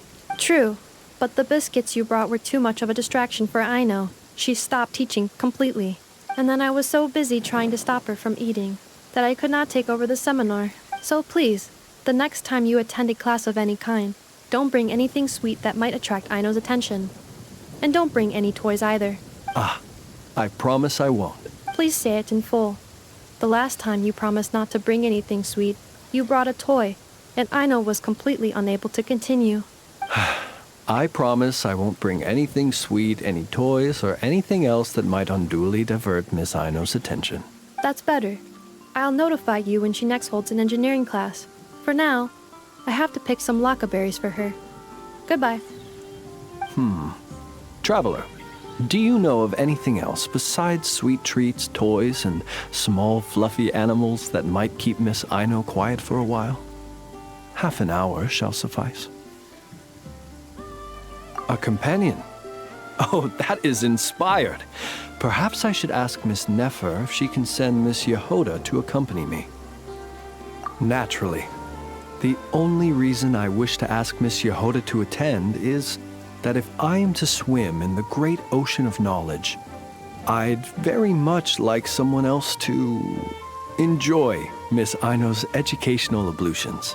Considering the strength of Miss Yehoda's relationship with the two of you, I believe she would be the perfect candidate to go with me.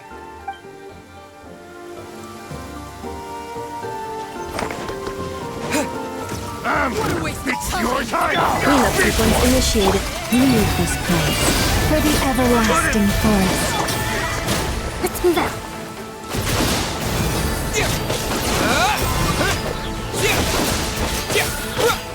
Didn't take too long.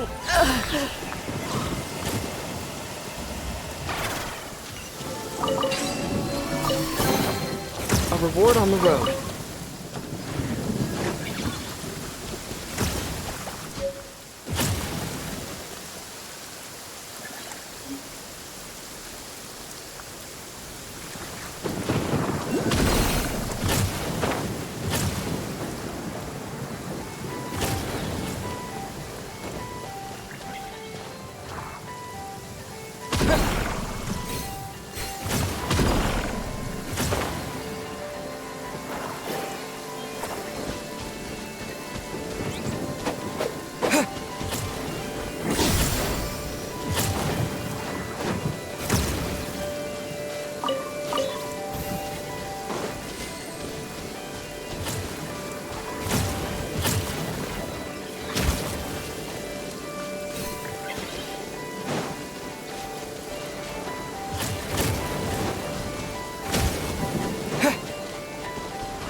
Is this an answer from this world?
Flins?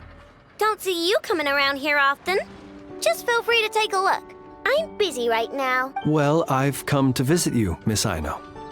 Here, I've brought some snacks from town in their traditional butter flavor. So, where should I leave them? Shh! Inefa might hear you! So, what's the occasion? Are you gonna say that the Rat Niki will be taking over all Wild Hunt incidents after that hiccup with the cannon? And criticize a genius like yourself on account of results that none of us could anticipate. We would not be that crass if we really did do that. I dare say we shall never again see technological breakthroughs. Sweet talker. It gladdens me to have set your heart at ease.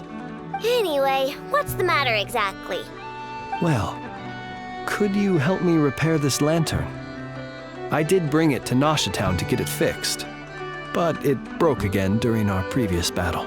You want a genius like me to go fix a lantern? Oh, my apologies. Perhaps this request should be better directed to Miss Inefa, and perhaps the snacks too.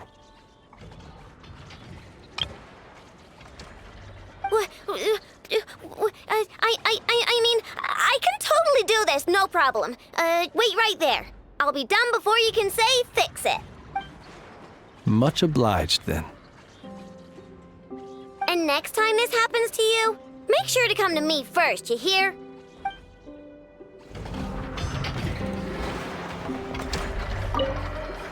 Fix my lantern, he says. Please, this won't take 10 minutes. If only everyone knew what the heck they were doing. Take that Hinsa, for instance. How in the world do you end up creating an integrated controller for the cannon and the barrier from random components people ask you to fix? Ugh, gives me a headache just thinking about it. I gave him a real earful and told him to send me regular reports. If he's been working on it lately, I want to hear about it. Yeah, I mean, I know I'm partly at fault too, all right?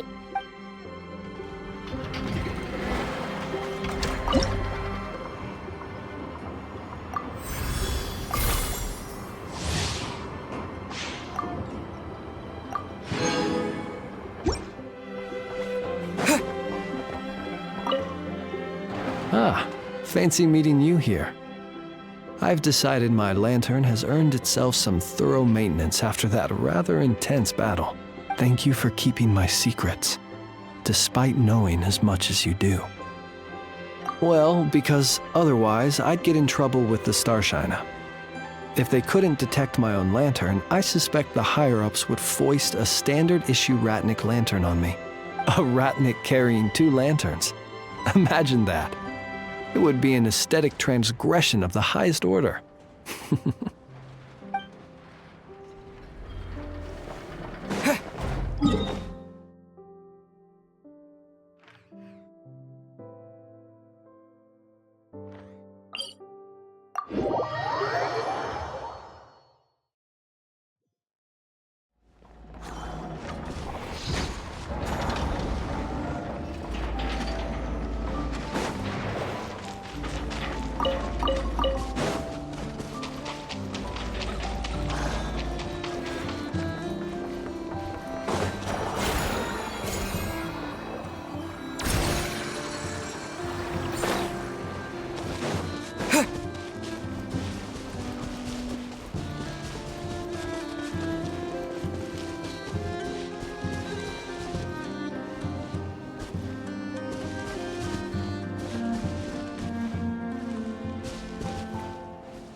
Was it not you who recommended such walkabouts to me? Yeah, but aren't you afraid the Fatui will see you? Zandrone seems uninterested in my capture, and the others are unlikely to risk making contact at all. They have more troublesome affairs to deal with. Well, it's good to come out for a walk either way. So, how do you feel? Is Nasha Town to your liking? The flow of Kuvaki is somewhat turbulent, and the people are ill at ease. However... Is this where you purchased the dishes you treated me to? Are you serious? That's what she's concerned about? Berries and fried meat? Well, we can take you to grab a bite if you'd like to. There's all sorts of delicious stuff out here that you won't get to try at home. You've been quite subdued. Thorny questions on your mind, perhaps? I could not gain any insight into his schemes, I fear, now that he has donned a shape and form. Selling his power short would prove a fatal error, but that power of his plays host to an obsession that borders on mania. I cannot say if that fixation is directed at the moons or at something else. Perhaps understanding the subject of his fixation shall prove key to repelling him in the future. Well, Zandrone's daily routine is highly irregular, while the doctor often orders people around. As for Arlecchino...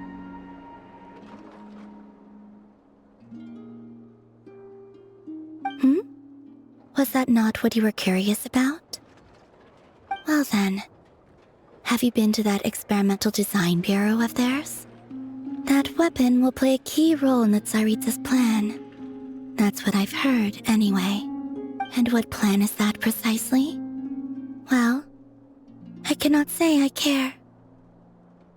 I could look into the Eternal Moon's marrow for you if you wish it so. But after our previous attempt, I suspect your spaceship has been intentionally hidden away. Perhaps someone has certain truths they wish to hide from you, or from others, and I doubt there are many who could accomplish such a feat. I still wish to return to the moon that belongs to me. That is where the answers lie buried. That is my true home.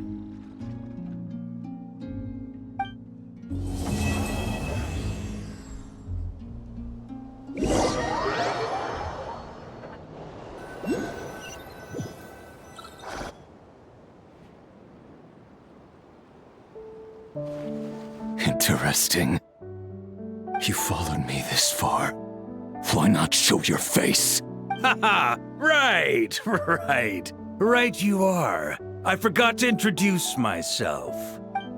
The name's Varka, Knight of Boreas, and Grand Master of the Knights of Favonius.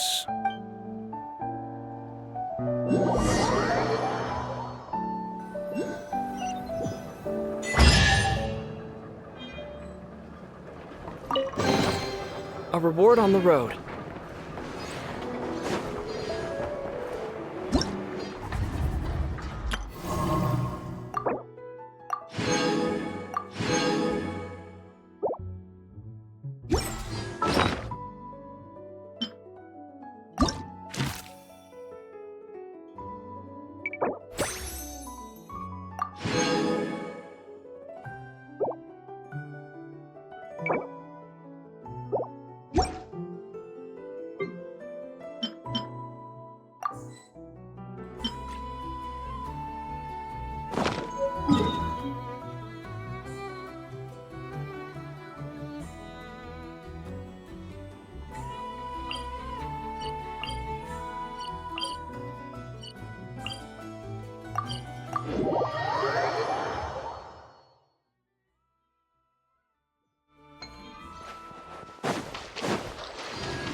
Is this an answer from this world?